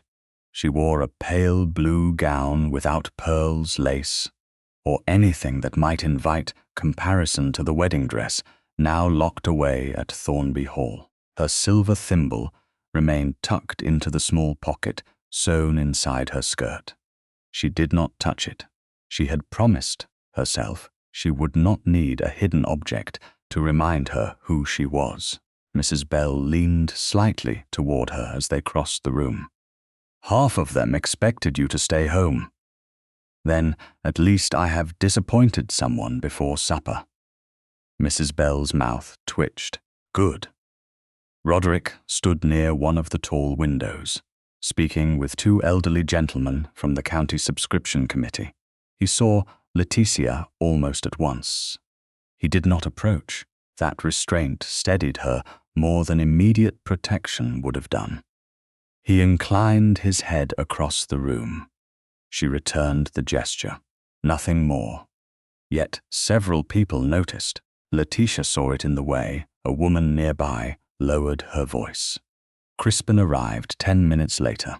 He wore dark blue and the expression of an injured gentleman determined to forgive the world for disappointing him. Lady Millicent entered on his arm. Letitia had not spoken privately with her aunt since deciding to attend. Millicent had called the journey foolish, humiliating, and ungrateful. Now she smiled at the room as though nothing had happened. That smile frightened Letitia more than anger. The first hour passed in strained civility. Donations were announced. A clergyman thanked several families. Tea was served. No one mentioned the cancelled wedding directly, though nearly every conversation curved toward it. Letitia answered questions when asked and refused to fill silences merely to make other people comfortable. Then Crispin moved toward the center of the room. He did not call for attention. He did not need to. Enough people were already watching him. "I had hoped," he said to a small group that quickly became a larger one, "that private matters might remain private." Letitia felt Mrs. Bell's hand tighten around her fan. Crispin continued, "But I have learned that silence can sometimes make dishonesty appear respectable." The room changed. Conversations stopped at the edges. Roderick turned from the window. Letitia did not move. Crispin looked at her with sorrow so carefully arranged that, for one irrational second, she almost admired the performance. "I was prepared to forgive a great deal," he said. "I was prepared to forgive the theft of a pearl and proceed with my marriage." Letitia heard a faint murmur. Crispin paused long enough to let it spread. "Then I discovered there may have been another reason the ceremony was stopped." Millicent lowered her eyes, as though burdened by knowledge she wished she did not possess. Roderick's face became unreadable. Crispin drew a folded note from his coat. This was found among Miss Northcott's personal things. "By whom?" Letitia asked. Every face turned toward her. Crispin's expression barely shifted. "Does that matter?" "Yes. It was delivered to me." "By whom?" Someone concerned with preventing further deception. A convenient person. Millicent gave a wounded sigh. Letitia, don't make this uglier than it already is. Letitia looked at her aunt. I have not begun. A sharper silence followed. Crispin opened the note. The handwriting is said to be yours. Then read it. For the first time he hesitated, only slightly. Then he did. Your Grace, if the wedding proceeds, I will lose whatever freedom remains to me. You once told me that silence can become a prison. If you still believe that, stop this marriage before it is too late. A whisper moved across the room. Letitia felt heat rise to her face, not because the words were hers. Because they were close enough to thoughts she might once have been ashamed to admit. Crispin folded the note. It appears Miss Northcott had already appealed to the Duke of Brackenhurst before the pearl was discovered. I wrote no such note, Letitia said. Naturally, his tone held gentle disappointment. Roderick stepped forward. She said she did not write it. Crispin turned. And your Grace is quick to believe her. I am quick to reject unverified claims, even when they concern you. Roderick's jaw tightened. Letitia saw it. So did everyone else. Crispin reached into his coat again and produced a small velvet pouch. There is more. He opened it over a silver tray. A single loose pearl rolled into view, cream-colored, nearly identical in size to the one found in Letitia's wedding hem. Letitia stared. Where did that come from? Your reticule. No, it was discovered after your return from Thornby Hall. By whom? Again with the questions. Again without answers. A few people shifted uncomfortably. Crispin smiled without warmth. Your reticule was left unattended at the house. A servant found the pearl inside. Millicent spoke softly. We did not wish to say anything until we were certain. Letitia turned toward her. Certain of what? That there was no misunderstanding. You had no difficulty preparing my confession before. Millicent's expression flickered. The moment was brief, but Letitia saw it. So did Roderick. Crispin moved quickly. The question before us is simple. A pearl from the Brackenhurst ornament was found in Miss Northcott's wedding gown. Another pearl was later found among her personal belongings. A note, apparently in her hand, asks the Duke to stop the wedding. Then the Duke himself intervenes. A woman near the refreshment table whispered to another, not quietly enough. Perhaps His Grace's concern was never entirely honorable. Roderick heard. His face changed. Enough. The single word struck the room. The woman went pale. Crispin looked almost pleased. Roderick stepped nearer. You have presented an unauthenticated note, a loose pearl without a documented chain of custody, and insinuation dressed as fact. His voice remained controlled, but anger had entered it. Do not confuse public appetite with evidence. And do not confuse your title with innocence, Crispin replied. A collective breath seemed to pass through the room. Letitia saw Roderick's hand close at his side. She also saw what Crispin had intended. Every defense strengthened the rumor. Every sign of anger made the room wonder why a duke would care so much. Letitia stepped forward. Your Grace? Roderick looked at her. Please. The word was quiet. He understood. He stopped. Letitia turned to Crispin. You say the second pearl came from my reticule? Yes. You say a servant found it? Yes. Name the servant? Crispin did not answer immediately. She is afraid. Of me. Of consequences. Convenient again, Millicent intervened.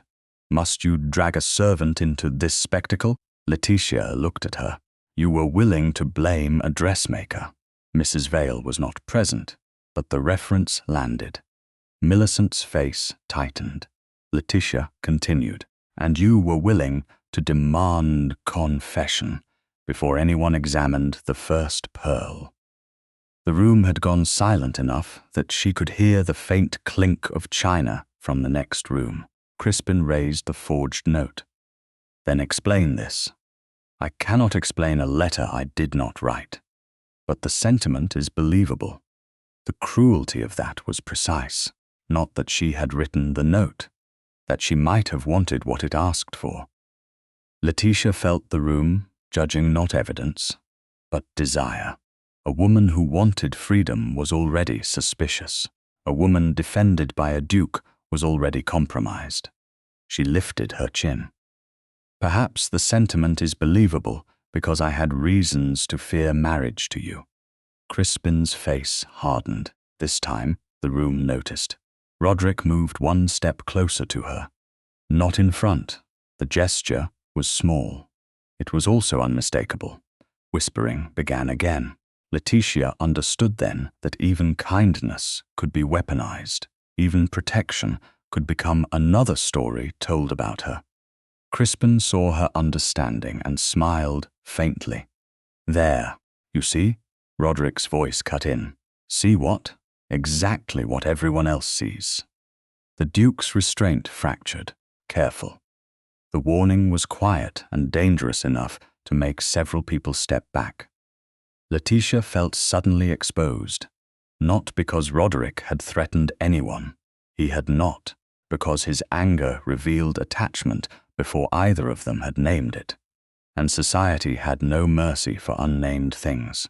Mrs. Bell came to Letitia's side. "We are leaving." Letitia did not argue. She had said enough. As they crossed the room, whispers followed. Thief, Shemmer, Duke's favorite, perhaps mistress, perhaps worse. Outside, the evening air felt cold after the heat of the assembly rooms. Roderick joined them beneath the portico, careful to remain several feet away while servants brought the carriage. "There may be a witness," he said. Letitia looked at him. "To what? The gown. Someone in Millicent's household may know who had access to it." "Who? I am not certain yet." "Then why tell me now?" He hesitated. "Because, if the witness is afraid, I can arrange for her to be hidden somewhere secure until we know what she can prove." Letitia stared at him. The word struck harder than he intended. Hidden, arranged, secure, all decisions made before she could ask what they meant. "Do not hide anything in my name." Roderick went still. "Letitia, no. If someone is frightened, protect her, but do not move people, conceal facts, or make choices about my case without telling me." He said nothing. The carriage door opened. Letitia stepped toward it, then looked back once. Roderick remained beneath the portico, silent. Until that moment, his silences had made room for her voice. This one felt different. This one felt like a warning. By the following afternoon, the rumor had changed again. It was no longer merely that Letitia Northcott had stolen from a ducal heirloom, or that she had written secretly to the Duke of Brackenhurst, or that a second pearl had been found in her reticule. Now society had decided that Roderick was purchasing silence. A servant from Thornby Hall had vanished, and Lord Wetherby had been heard saying that powerful men always found ways to make inconvenient witnesses disappear. Letitia learned this from Mrs. Bell, who arrived with 2 calling cards, one newspaper folded under her arm, and irritation bright in her eyes. "I do not recommend reading this," she said, "which means you brought it so I would." Naturally, Letitia took the paper. Nothing was printed directly. No respectable publication had named her. The damage lived in suggestion. A short social notice mentioned the cancelled Northcott Wetherby wedding, the Duke's unusual intervention, and the unexplained absence of a household servant believed to possess relevant knowledge. Letitia read the paragraph twice. "Who is missing?" Mrs. Bell lowered herself into a chair. "Lady Millicent's maid." Letitia's grip tightened on the paper. The same woman who carried my gown upstairs? Yes. A cold stillness moved through her. Where is she? Mrs. Bell hesitated. That was answer enough. Letitia folded the paper carefully. He did it. Who? Roderick. Mrs. Bell's silence confirmed it. Letitia stood. He told me he might hide a witness. I told him not to. He may have thought he was protecting the woman. That does not change what he did. No. Mrs. Bell watched her closely. It does not. Letitia crossed the room and stopped by the window. Outside, Thornby Hall looked unchanged. The lawns remained trimmed. The gravel drive shone pale in the afternoon light. Nothing in the landscape reflected the fact that her name was now attached to theft, deceptions, secret letters, pearls, and a duke who seemed unable to stop making decisions around her. Where has he taken her? Letitia asked. I do not know. Does Millicent? Apparently not. Letitia turned. Then everyone will assume the worst.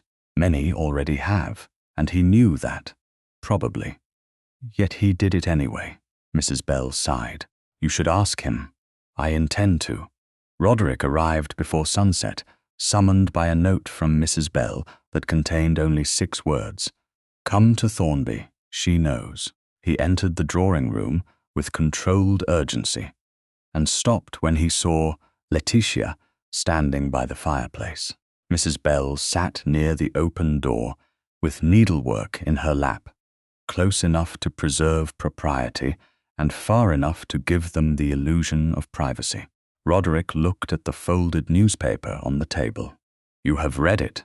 Yes. Then you know the servant is safe. No, I know she is gone. His jaw tightened. Her name is Martha Hales. She came to my secretary late last night and said she feared being dismissed or forced to change her story. Letitia stared at him. And what story is that? She believes Lady Millicent's maid handled your gown after the final fitting. Believes? She did not see the pearl being placed there, so she is not yet a witness to the act itself. Not directly. Letitia felt something hot rise beneath her calm. And you moved her anyway. She was frightened, so was I.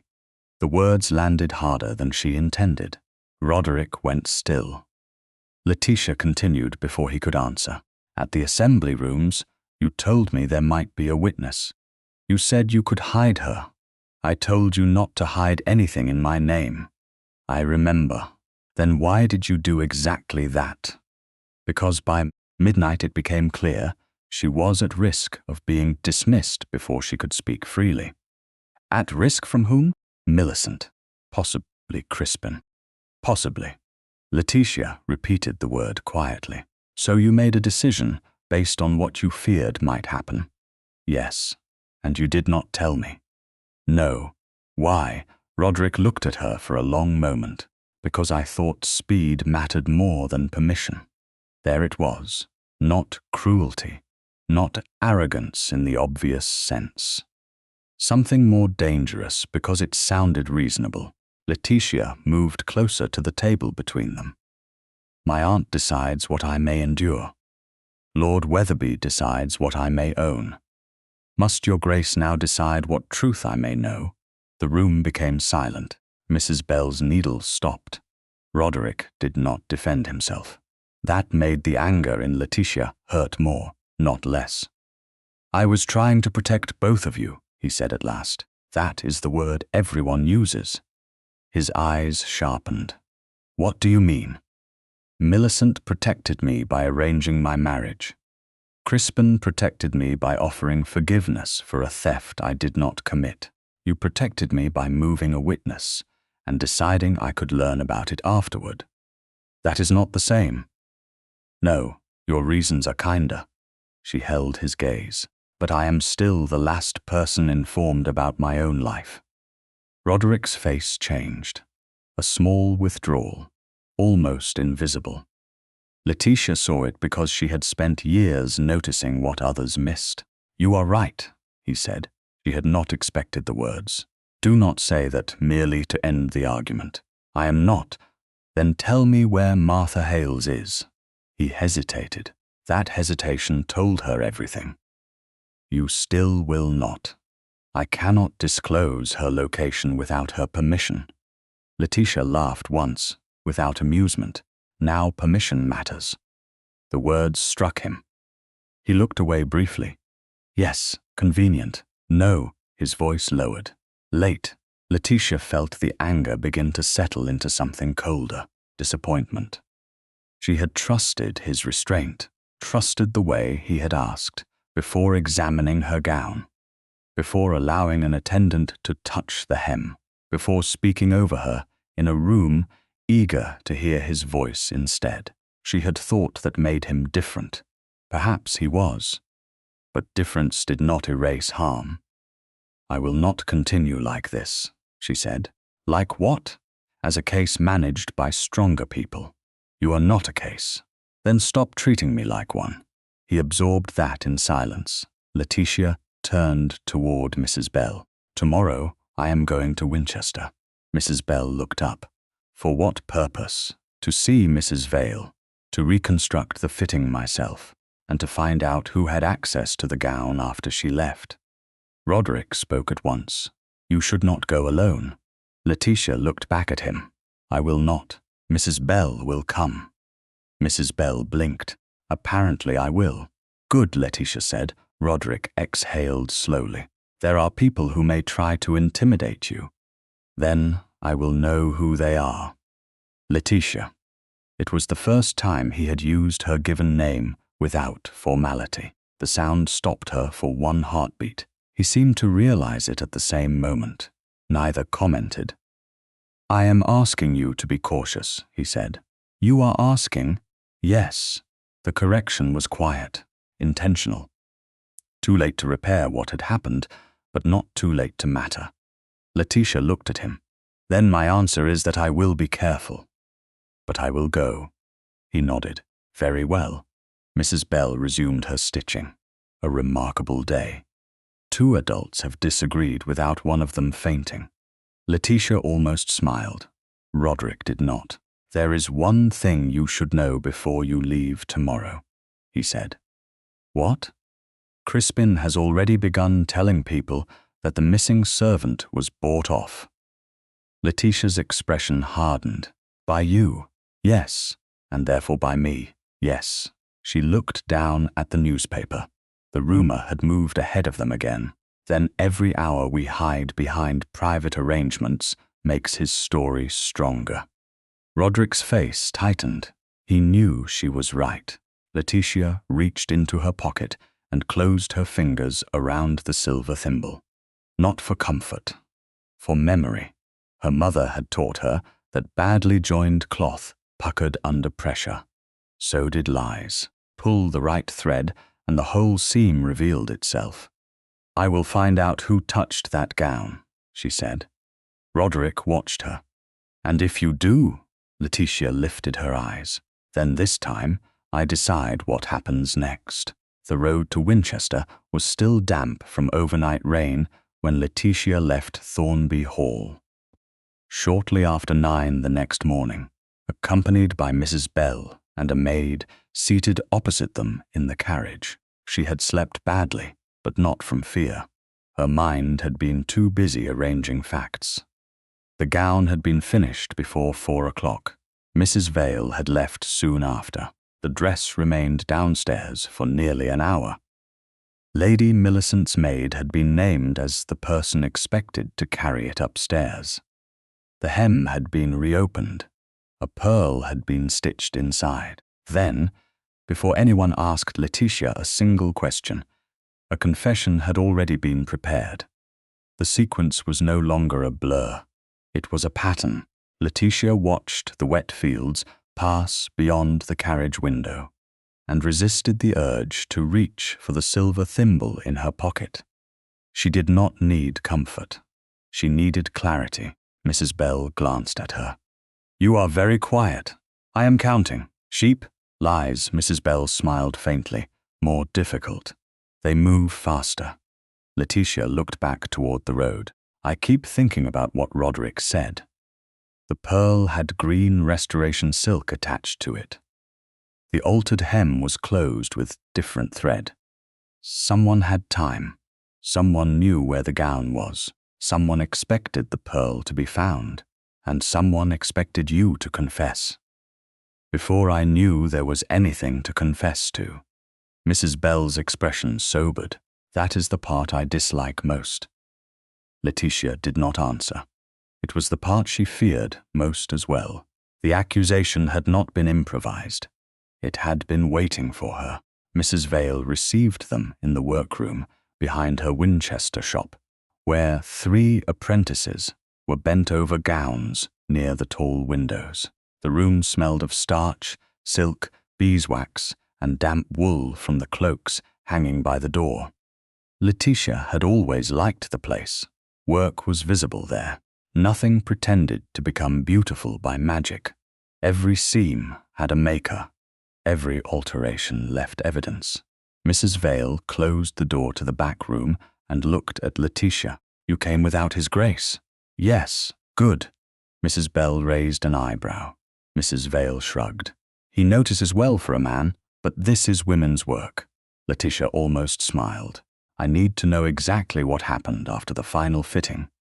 Mrs. Vale nodded, then asked. Letitia began with the time. Mrs. Vale had left Thornby Hall at 10 minutes before 4. The wedding gown had remained on a padded stand near the West Hall because Letitia's dresser had been called upstairs to assist with guest rooms. Who was supposed to carry it up? Letitia asked. Mrs. Vale frowned. A maid came down just before I left. She said, Lady Millicent had sent instructions that the gown should remain where it was until her own maid collected it. Did you know the maid? Not by name. Can you describe her? Brown hair, narrow face, around 40, very upright, wore Lady Millicent's colours. Mrs. Bell and Letitia exchanged a look. It was Millicent's personal maid. Mrs. Vale continued. There was something else. Letitia leaned forward. What? The maid asked one of my apprentices for a spool of green silk. The air changed. Letitia felt it at once. Green? Dark green. Fine silk. She said Lady Millicent needed it to repair ornamental trim. Did the apprentice give it to her? Yes, Mrs. Vale called through the door. A young woman named Eliza entered, nervous at finding Mrs. Bell and Letitia waiting for her. Letitia kept her voice gentle. Do you remember the woman who asked for the silk? Yes, miss. What exactly did she say? Eliza twisted her fingers. She said her ladyship required a small amount of bottle green silk for trim that had come loose. Did she take a full spool? No, only enough wound around a card. And did you see where she went afterward? Eliza hesitated. To the front drive. Was anyone waiting? The girl looked at Mrs. Vale before answering. A carriage, miss. Letitia's pulse quickened. Whose? I don't know. Did you see anyone inside? Not clearly, but a lady was sitting there. Could you recognize her? Eliza swallowed. I think it was Lady Millicent. Silence filled the room. Mrs. Vale dismissed the apprentice with a kind nod. Letitia stood slowly. The facts no longer merely suggested access. They suggested preparation. Millicent's maid had arranged for the gown to remain downstairs. She had obtained green silk. Millicent herself may have been waiting in the carriage. There is someone else I need to speak with, Letitia said. Mrs. Bell looked at her. Martha? Yes. They found Martha Hales that afternoon through an intermediary Mrs. Vale trusted, a widowed seamstress, who rented 2 rooms above a milliner's shop on the edge of Winchester. Martha had not been taken far away after all. Roderick had placed her temporarily with the widow because Millicent's household could not reach her there without attracting notice. Letitia felt a complicated anger when she learned this. He had chosen carefully. He had still chosen without her. Martha stood when Letitia entered. She was younger than Letitia had expected, perhaps 22, with tired eyes and hands reddened from work. "Miss Northcott." "You are safe here?" Martha nodded. "Yes, good." Letitia sat across from her. Mrs. Bell remained nearby. "I am not here to make you say anything you do not wish to say." Martha looked surprised. His Grace said the same. Letitia's expression shifted despite herself. "Did he?" "Yes, miss." "He said I was not to be questioned until I chose to speak." Letitia absorbed that. Roderick had failed her in one way and protected Martha correctly in another. Both truths could exist. "Then I will ask only this. Do you know who touched my wedding gown after Mrs. Vale left Thornby Hall?" Martha's face changed. Lady Millicent's maid carried it upstairs. "Did you see her alter it?" "No." "Did you see anyone else enter the room?" Martha looked down. Lord Wetherby was in the adjoining sitting room. Letitia went still. "Crispin?" "Yes, miss." "At what time?" "Just after 5. "Why was he there?" "I don't know. I was bringing hot water to the guest rooms." Martha took a breath. The door between the sitting room and the bridal chamber was partly open. Letitia heard Mrs. Bell shift beside her. "Did you hear anything?" Martha hesitated so long that Letitia thought she might refuse. Then she said, "Lady Millicent was angry. Her maid sounded frightened. And Lord Wetherby, he was calm." Martha looked up. "I heard him say, 'One confession before the vows, and she won't dare oppose us after them.'" Letitia felt the room fall away for one brief second. Not because the words surprised her, because they fit too perfectly. The confession had never been about theft. It had been about future obedience. Crispin had wanted a wife already ashamed, already compromised, already afraid that one refusal could ruin her. "Did he say my name?" Letitia asked. "No." Martha's eyes filled with fear. "That is why I don't know if it is enough. It is enough to matter. Will I have to say it publicly?" Letitia did not answer at once. "Only if you choose to." Martha looked at her. "But if I don't, they may say you are guilty. That is not your burden alone." The young woman blinked.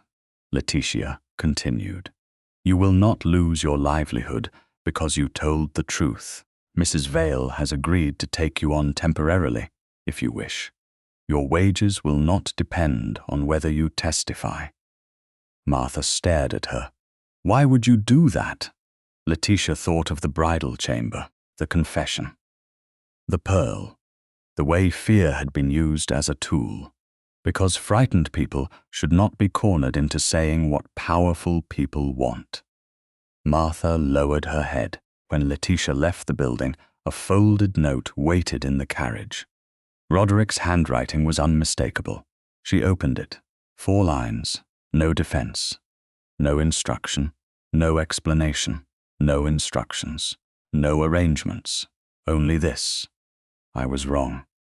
Letitia read it once, then again. She did not answer, but she folded the note carefully and placed it beside the silver thimble in her pocket. The carriage had barely begun the journey back to Thornby Hall when Mrs. Bell handed her another message, delivered moments before by express rider.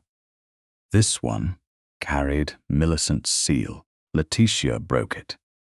"Return to Thornby Hall tonight, or the entire county will hear that you spent days under the Duke's private protection." Letitia looked out through the rain-streaked glass. The threat should have frightened her. Instead, it clarified one final thing. Millicent no longer believed silence would be enough. She was beginning to fear what Letitia might say.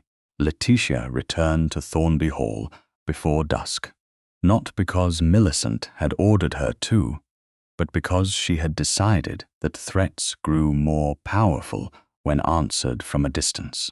The carriage wheels had barely stopped before she saw lamps burning in the front rooms and more carriages standing along the drive than any ordinary family evening required.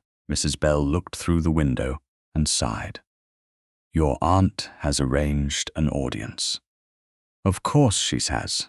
Letitia folded Millicent's threatening note and placed it inside her reticule. Beside it rested Roderick's apology, the small silver thimble, and nothing else she needed. Do you wish to leave? Mrs. Bell asked. Letitia looked at the house where she had spent 12 years, learning that gratitude could be used like a locked door. No. She stepped down from the carriage. The front hall was crowded with familiar faces. 3 county ladies stood near the staircase. A baronet and his wife spoke in low voices beside the fireplace. 2 elderly gentlemen Letitia knew by sight turned when she entered. Calling cards lay scattered across a silver tray. Millicent stood in the drawing-room doorway, dressed in black silk and wearing the expression of a woman who had summoned witnesses before delivering a sentence. Crispin stood beside her. Letitia stopped. Mrs. Bell came to stand at her shoulder. How thoughtful, Letitia said. You invited guests. Millicent's smile was thin. Only friends concerned for you. I did not know concern required an audience. Crispin stepped forward. There has been enough public uncertainty. I agree. Something in her voice made his eyes narrow. Millicent gestured toward the drawing room. Then come inside. Letitia did. The room smelled faintly of tea, beeswax, and expectation. No one sat comfortably. Everyone watched. Roderick stood near the far window. Letitia had not expected him. He was not beside Millicent or Crispin. He stood alone, his expression unreadable. Their eyes met. He gave her no sign, no warning, no attempt to direct her. Just a quiet acknowledgement. Letitia understood. He was waiting. Millicent closed the doors. This matter has gone on long enough, she said. Our family has been subjected to humiliation, rumor, and disgrace. Letitia looked at her. My family? Do not begin. I was merely asking who has been humiliated. Crispin stepped in before Millicent could answer. You know what she means? Yes, Letitia said. That is precisely the difficulty.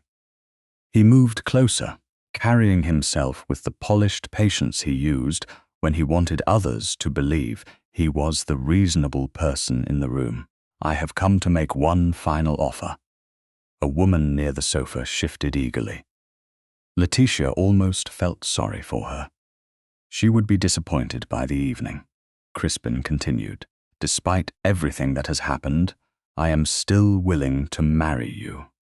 Silence settled. Millicent lowered her eyes, as though overwhelmed by his generosity. Letitia studied the man she had once nearly followed into a chapel. How fortunate for me. A few heads turned. Crispin's mouth tightened. I mean to protect you.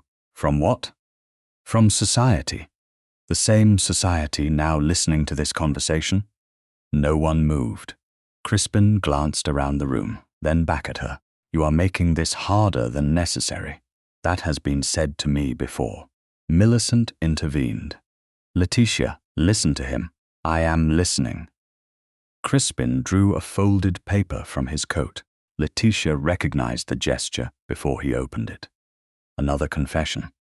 Or perhaps the same one improved. There is a simple way forward, he said. You sign a revised statement. It acknowledges that fear and confusion affected your judgment before the wedding. It does not accuse you of deliberate theft. How merciful. And after the marriage, I will assume control of the financial arrangements connected to your mother's property. The matter will be closed. There it was, not disguised now, not even well hidden. Letitia felt no shock, only stillness. And if I refuse? Crispin looked at her for a long moment. Then you will learn what a woman without a husband's protection is worth. The room became silent enough for Letitia to hear the clock ticking on the mantel. She thought of all the years she had been warned against becoming difficult, lonely, exposed, unmarried. She thought of Millicent telling her that every comfort carried a debt. She thought of the bridal chamber, the paper waiting for her signature, the pearls stitched inside the hem. Then she looked down at the engagement ring still resting on her hand. She had not removed it before. Perhaps because the scandal had moved too quickly. Perhaps because some part of her had been waiting for certainty. Now she had it. Letitia slid the ring from her finger. Millicent drew a breath. Crispin's face changed. Letitia crossed to the silver tea tray and placed the ring upon it. The small sound of metal against silver seemed to strike every person in the room. "Then I shall learn," she said. No one spoke. Crispin stared at the ring. "You do not understand what you are doing." "For the first time I think I do. You will be alone. Perhaps. You will be mocked. Possibly. Doors will close to you. Then I will know which ones were never worth entering." Mrs. Bell lowered her head to hide a smile. Millicent did not bother hiding her anger. "You foolish, ungrateful girl." Letitia turned toward her. "There it is again." "What?" "Gratitude, the word you use whenever you want obedience." Millicent's face whitened. "I gave you a home." "Yes. I raised you." "Yes. And this is how you repay me." Letitia's voice remained quiet. "You prepared my confession before anyone had examined the missing pearls." Millicent went still. Several guests looked at one another. Crispin moved quickly. "This is not the place." Letitia turned to him. "No, the assembly rooms were the place, apparently, when you accused me before the county." His eyes hardened. "You are proving my point." "Which point?"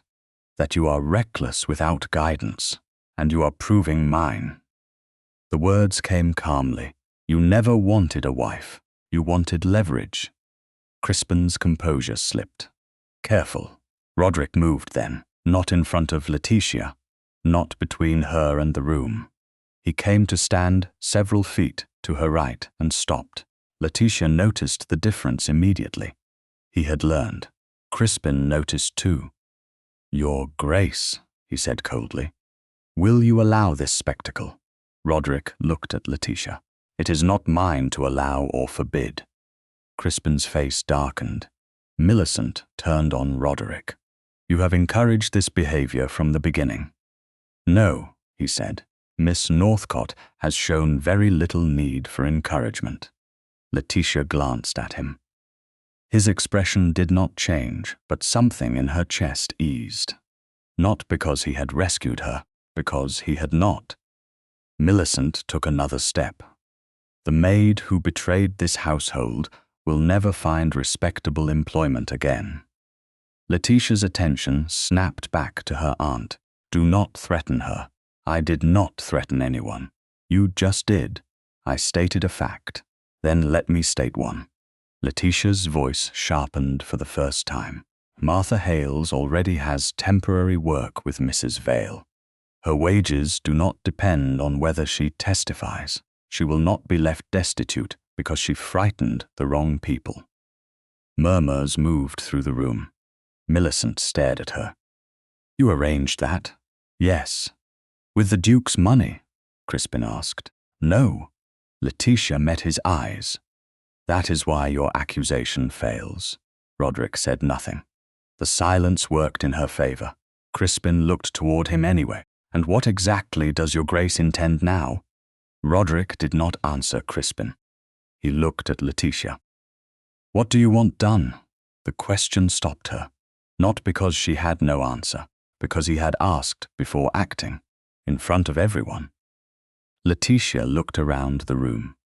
These people had heard rumors in drawing rooms, at tea tables, in carriages, and at the assembly rooms. They had watched accusation travel faster than truth.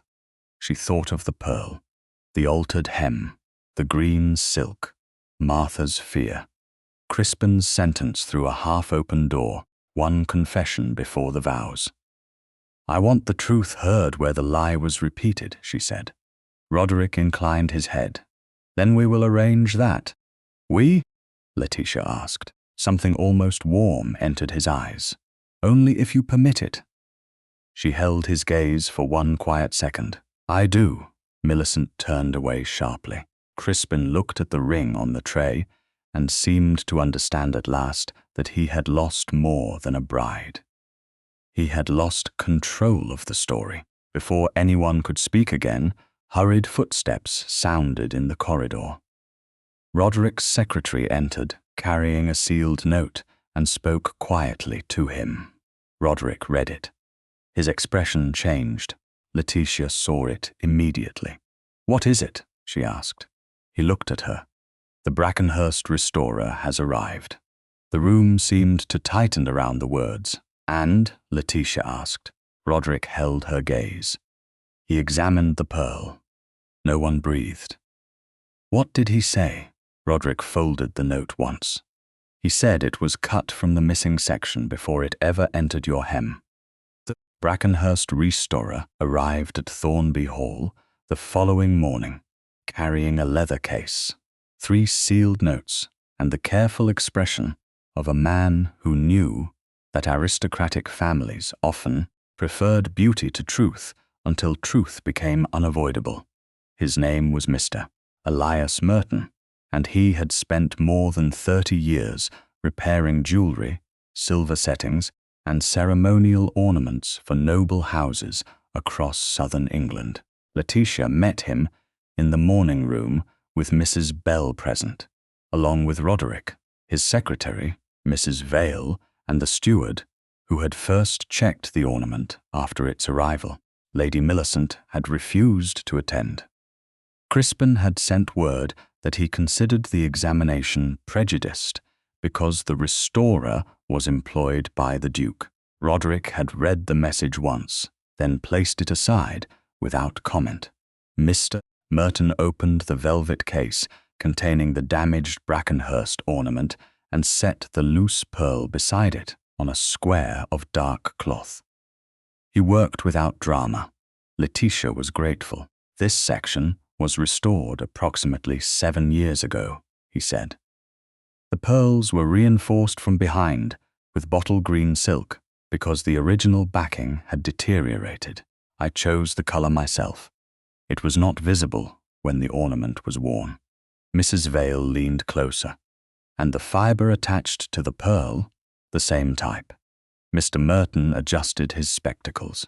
More importantly, it remains lodged at the drill hole, which suggests the pearl was removed from the backed section rather than taken loose from a separate strand.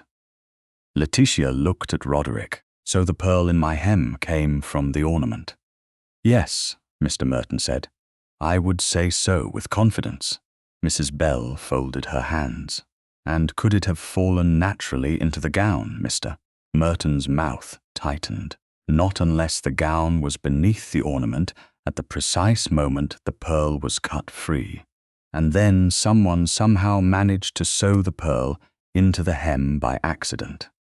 Mrs. Bell nodded. So, no. The answer was simple, final. Letitia felt no triumph, only a small easing in the space behind her ribs. The truth was becoming less dependent on whether people liked her, Mr. Merton continued. There is another detail. He pointed to the short length of green silk that had held the pearl inside the hem.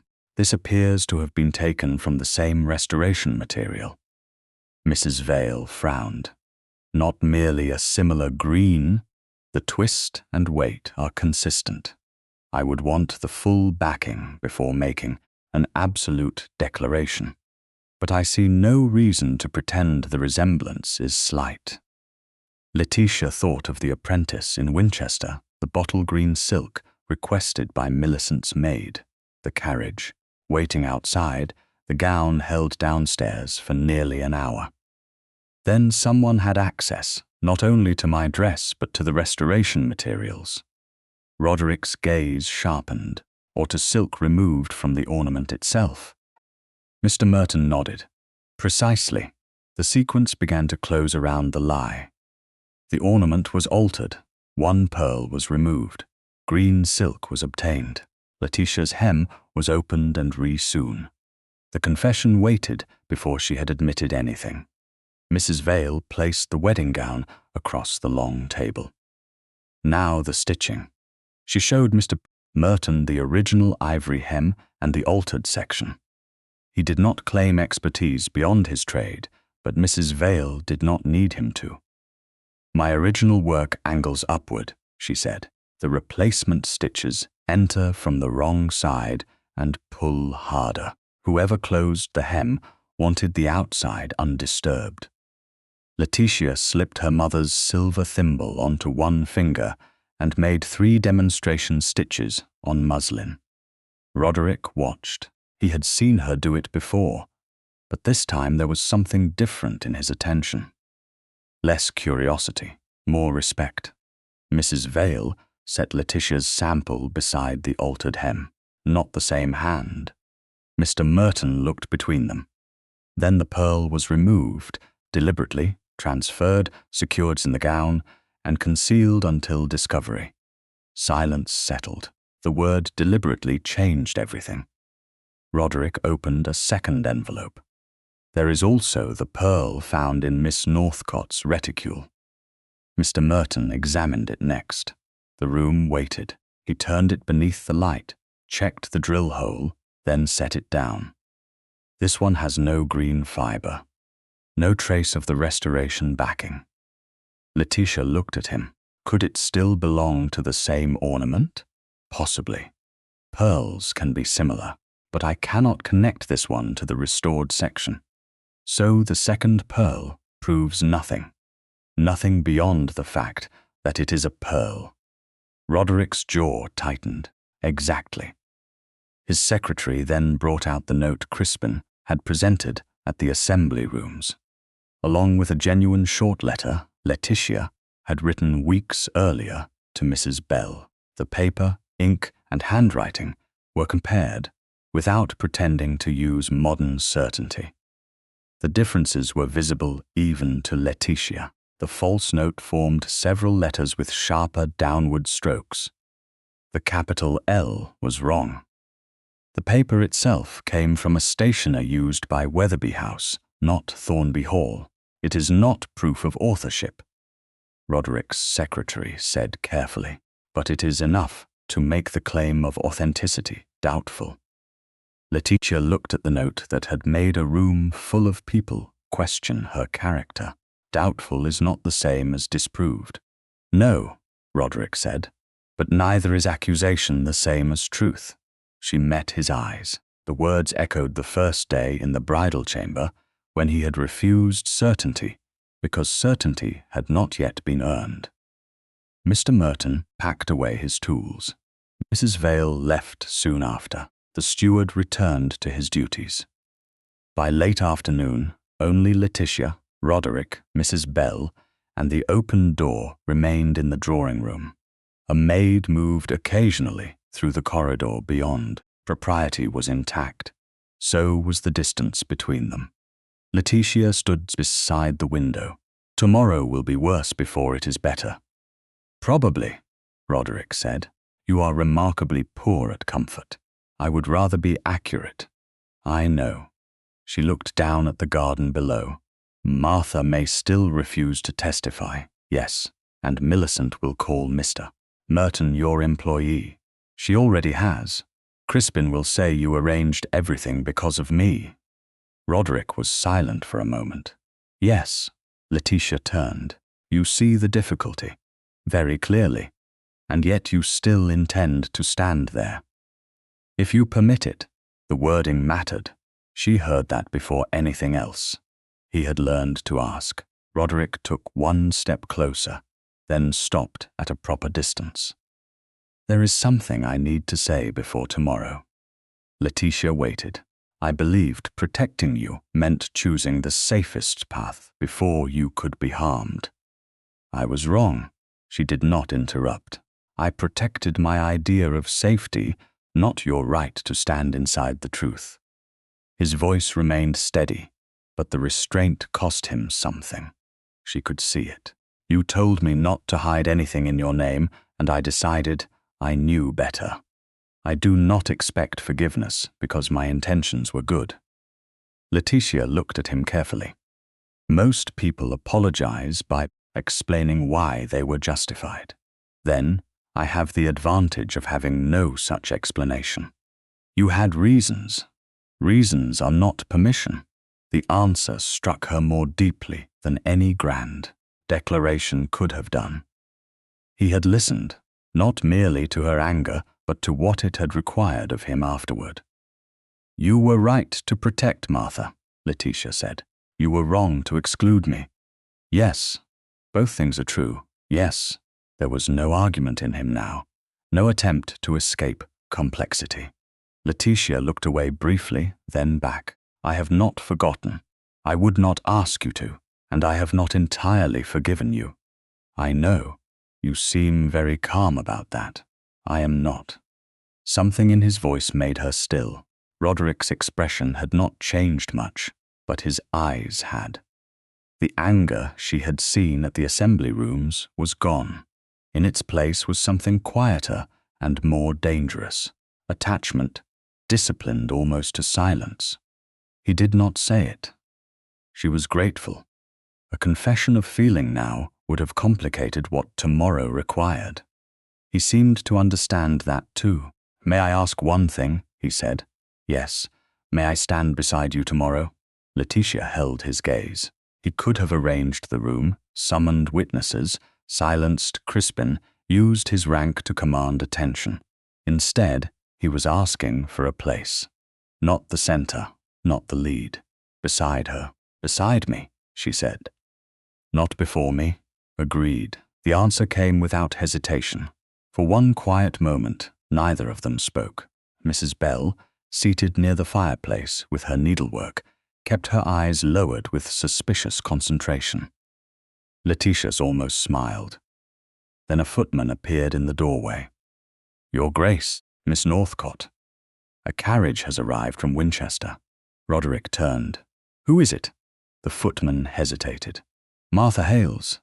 Letitia's breath caught. She came willingly. Yes, miss.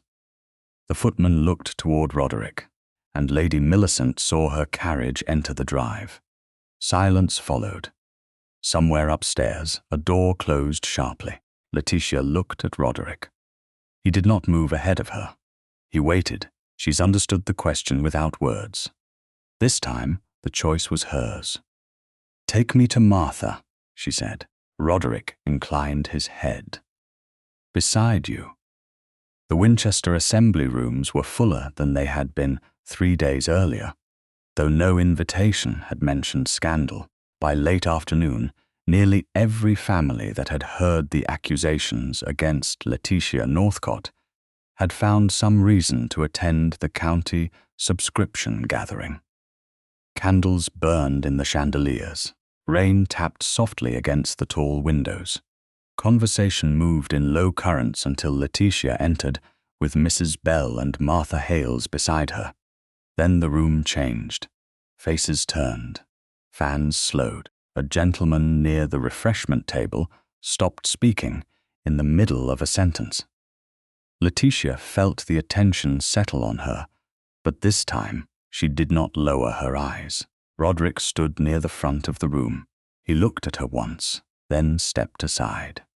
Beside her, not before her, Crispin noticed. So did Lady Millicent, who stood several feet away in dark silk, with one hand resting against the back of a chair. Her face remained composed, but when she saw Martha, something inside that composure tightened.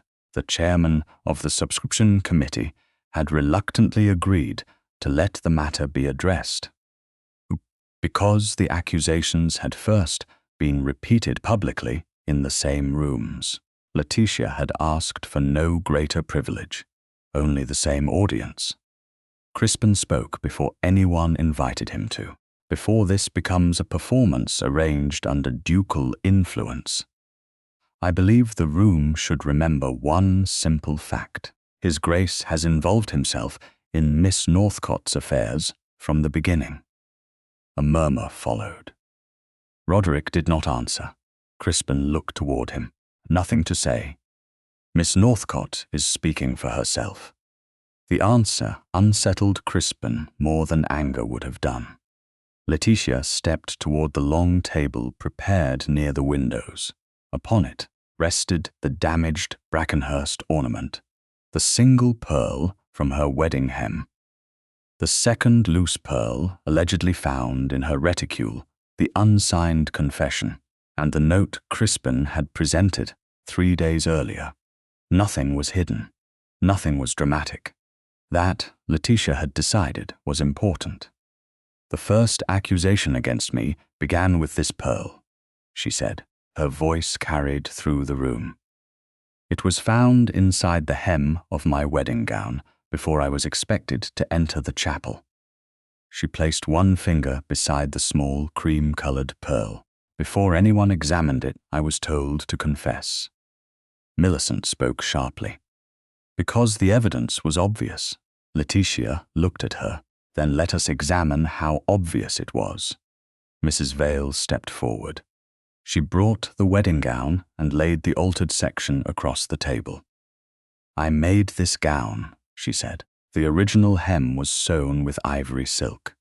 This section was opened later and closed with different thread. The pearl was secured inside. It did not fall there. Crispin folded his arms. That does not prove who placed it. No, Letitia said, it proves that someone did. Mr. Merton came forward next. He showed the restored section of the Brackenhurst ornament and the bottle green silk backing.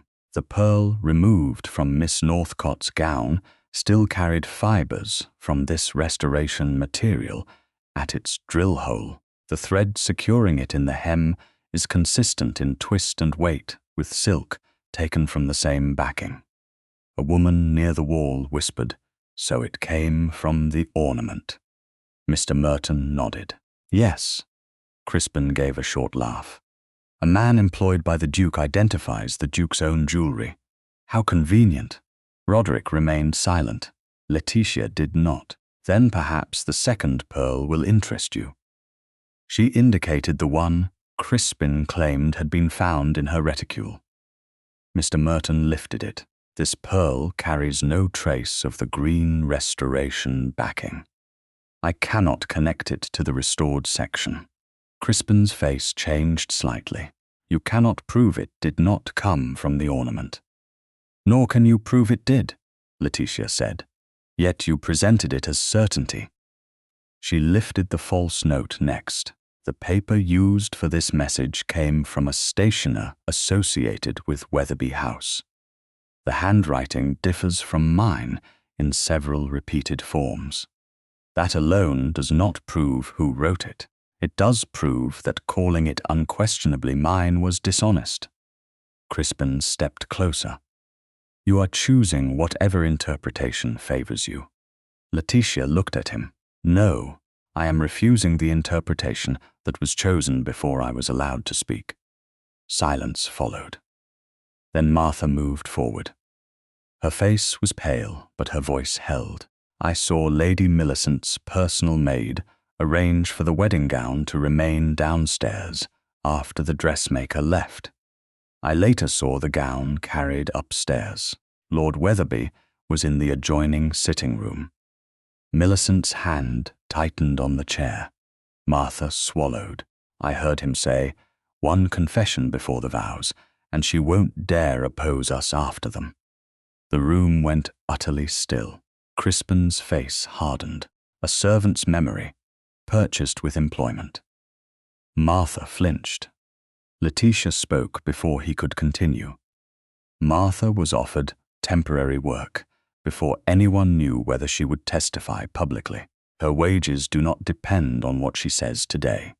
Millicent laughed once, too quickly. "And who arranged this employment?" "I did."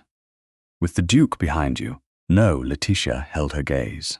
"That is what troubles you, is it not? That I have begun doing things without requiring permission." Millicent's expression sharpened. "You ungrateful girl." The old words no longer hurt as they once had. Perhaps because Letitia finally understood their purpose. Gratitude had never been requested. Submission had. Millicent looked around the room, searching for familiar ground. Even if the hem was altered, even if a servant remembers a phrase imperfectly, none of this proves I placed anything in that gown. Letitia nodded. You are right. Several people looked surprised. Even Crispin blinked. Letitia touched the unsigned confession. So I have one question. She looked directly at her aunt. Before anyone counted the missing pearls, before the Duke examined the ornament, before Mrs. Vale touched my gown, why had you already prepared my confession? No one moved. The rain struck the windows. Somewhere in the rear of the room, a spoon touched china and stopped. Millicent stared at her. I was trying to save you. From an accusation that had not yet been established, the pearl was found. After the confession was prepared, Millicent's lips parted. No answer came. Letitia did not raise her voice. Why did you already know I would be accused of taking the pearls in fear and desperation? Why were those exact words waiting for my signature? Crispin moved toward Millicent. Do not answer that. Every eye turned to him. The mistake was instant. Millicent looked at him, then at the room, and something broke in her carefully managed face. You said she would sign, she whispered. Crispin went pale. Millicent, you said one confession would make her manageable. You said once she was married, the funds would pass under your control, and my debts would be settled.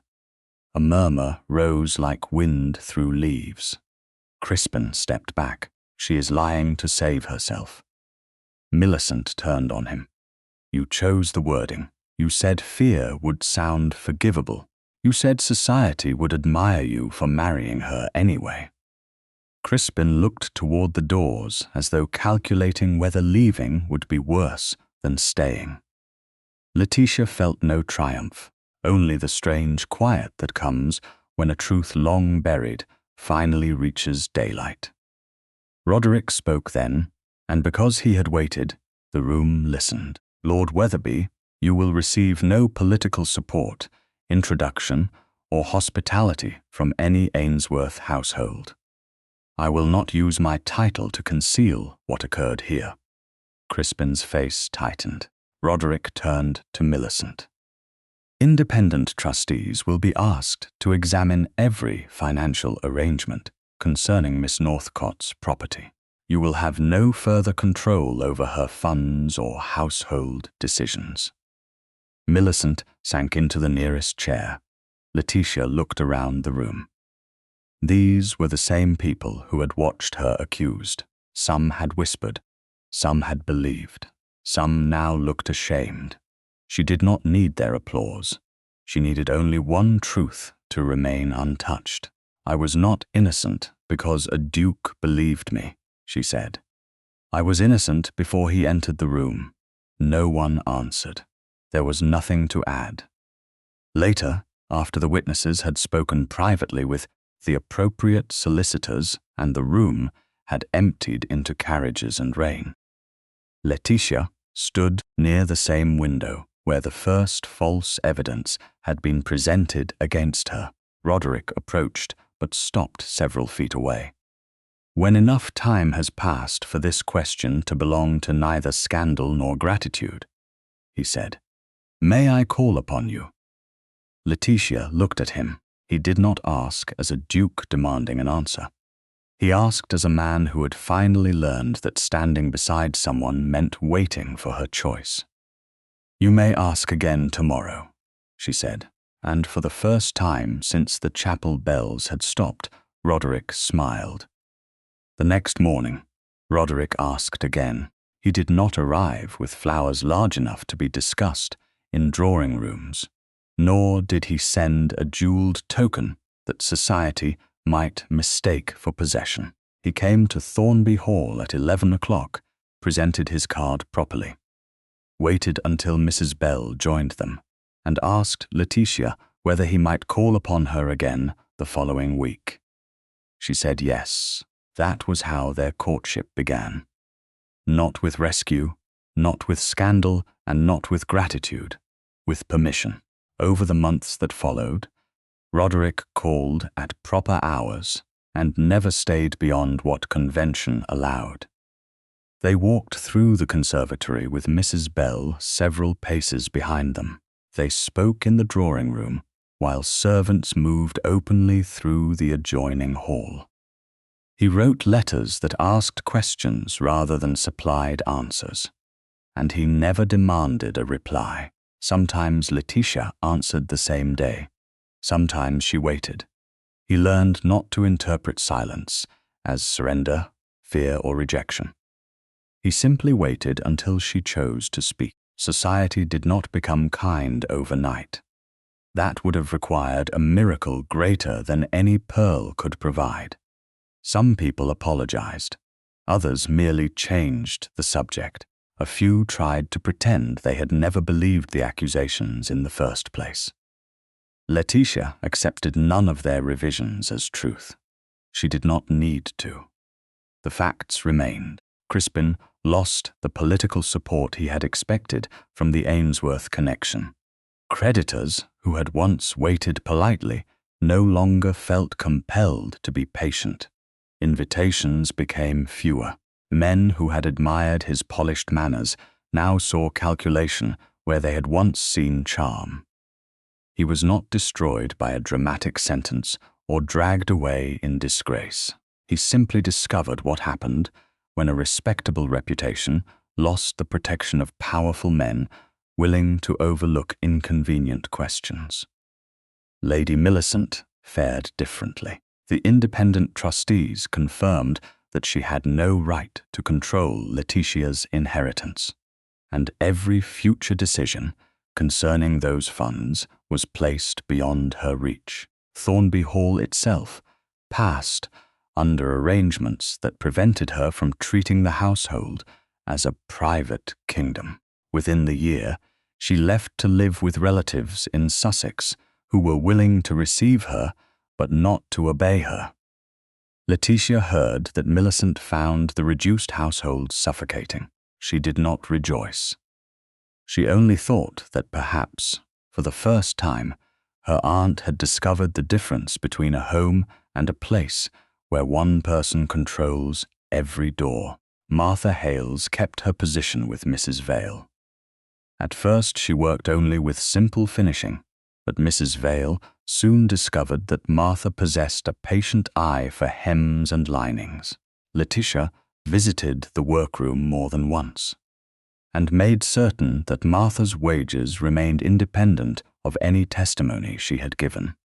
She did not want gratitude purchased. She wanted safety that could not be withdrawn as punishment.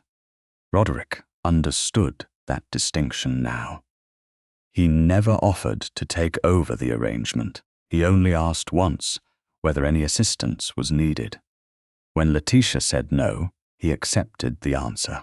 By early autumn, something between them had changed so quietly that Letitia could not name the exact day. Perhaps it happened during a morning call, when Roderick listened to her argue that charitable funds should be distributed through local women who actually knew which families needed help. Perhaps it happened during a conservatory walk, when he asked what she saw in a particular winter rose and waited so seriously for the answer that she laughed. Or perhaps it had begun much earlier, in a bridal chamber, when he looked at a pearl and refused to confuse accusation with truth. What she did know was that she no longer felt watched by him. She felt seen. There was a difference. One November afternoon, after nearly 5 months of proper courtship, Roderick asked Mrs. Bell whether he might speak with Letitia in the small morning room with the door open. Mrs. Bell took her usual place near the fireplace and announced that she intended to hear nothing unless the conversation became foolish. Roderick looked almost amused. Then he turned to Letitia. He had no speech prepared. She could tell. That mattered. "I have spent months trying not to ask too soon," he said. "That sounds painful. It has been deeply inconvenient." She smiled. "You have survived. Barely." The humor faded from his face, but not the warmth. "Letitia, I do not want you because I saved you." "Good." "You did not." His eyes softened. "No, I did not." He took one breath. "I want you because you saw what others ignored. Because you defended people who had less power than you even when you were the one accused. Because you asked the question that no one else had the courage to ask. And because when I was wrong, you refused to make it easier for me by pretending otherwise." Letitia's throat tightened. He continued, "I cannot promise that I will never make a poor decision again. That would be suspicious." "I thought so." He paused. "But I can promise that I will never again call control protection and expect you to be grateful for it." Silence held. Mrs. Bell's needle moved without pause. Roderick did not kneel. He did not turn the moment into theater. "Will you marry me?" Letitia looked at the man before her. Not the Duke of Brackenhurst, not the most powerful person in a crowded room, the man who had learned how to stand beside her. "Yes," she said. He closed his eyes for one brief second. When he opened them, something unguarded had appeared there. "Yes? Don't make me repeat myself merely because you enjoy hearing agreement.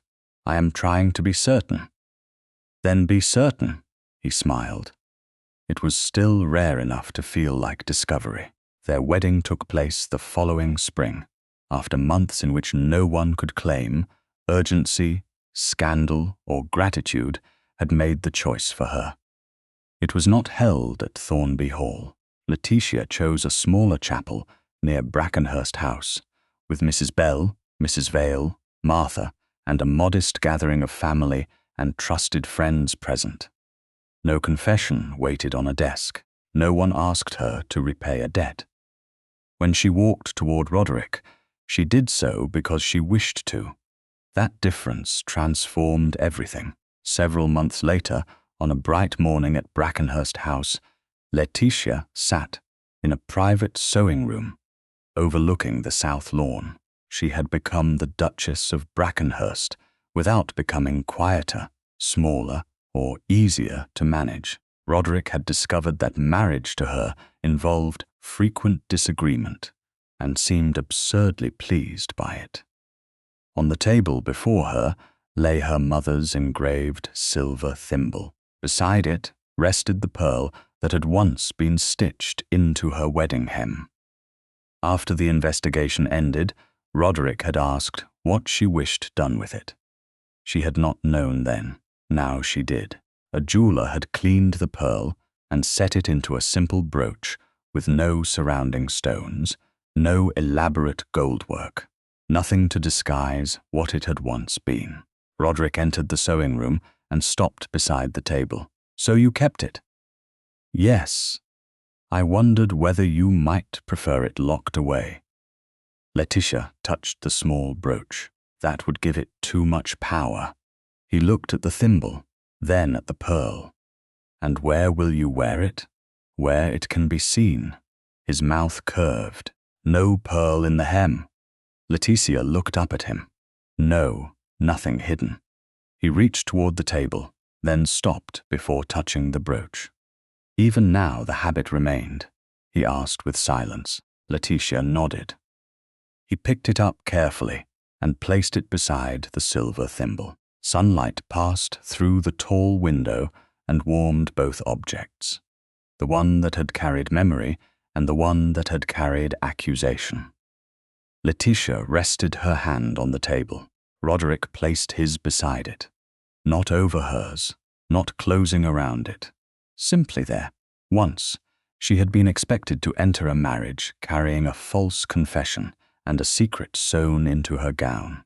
Now nothing between them required hiding. The silver thimble gleamed in the morning light. The pearl lay openly beside it, and two hands rested side by side. because neither needed to hold the other captive.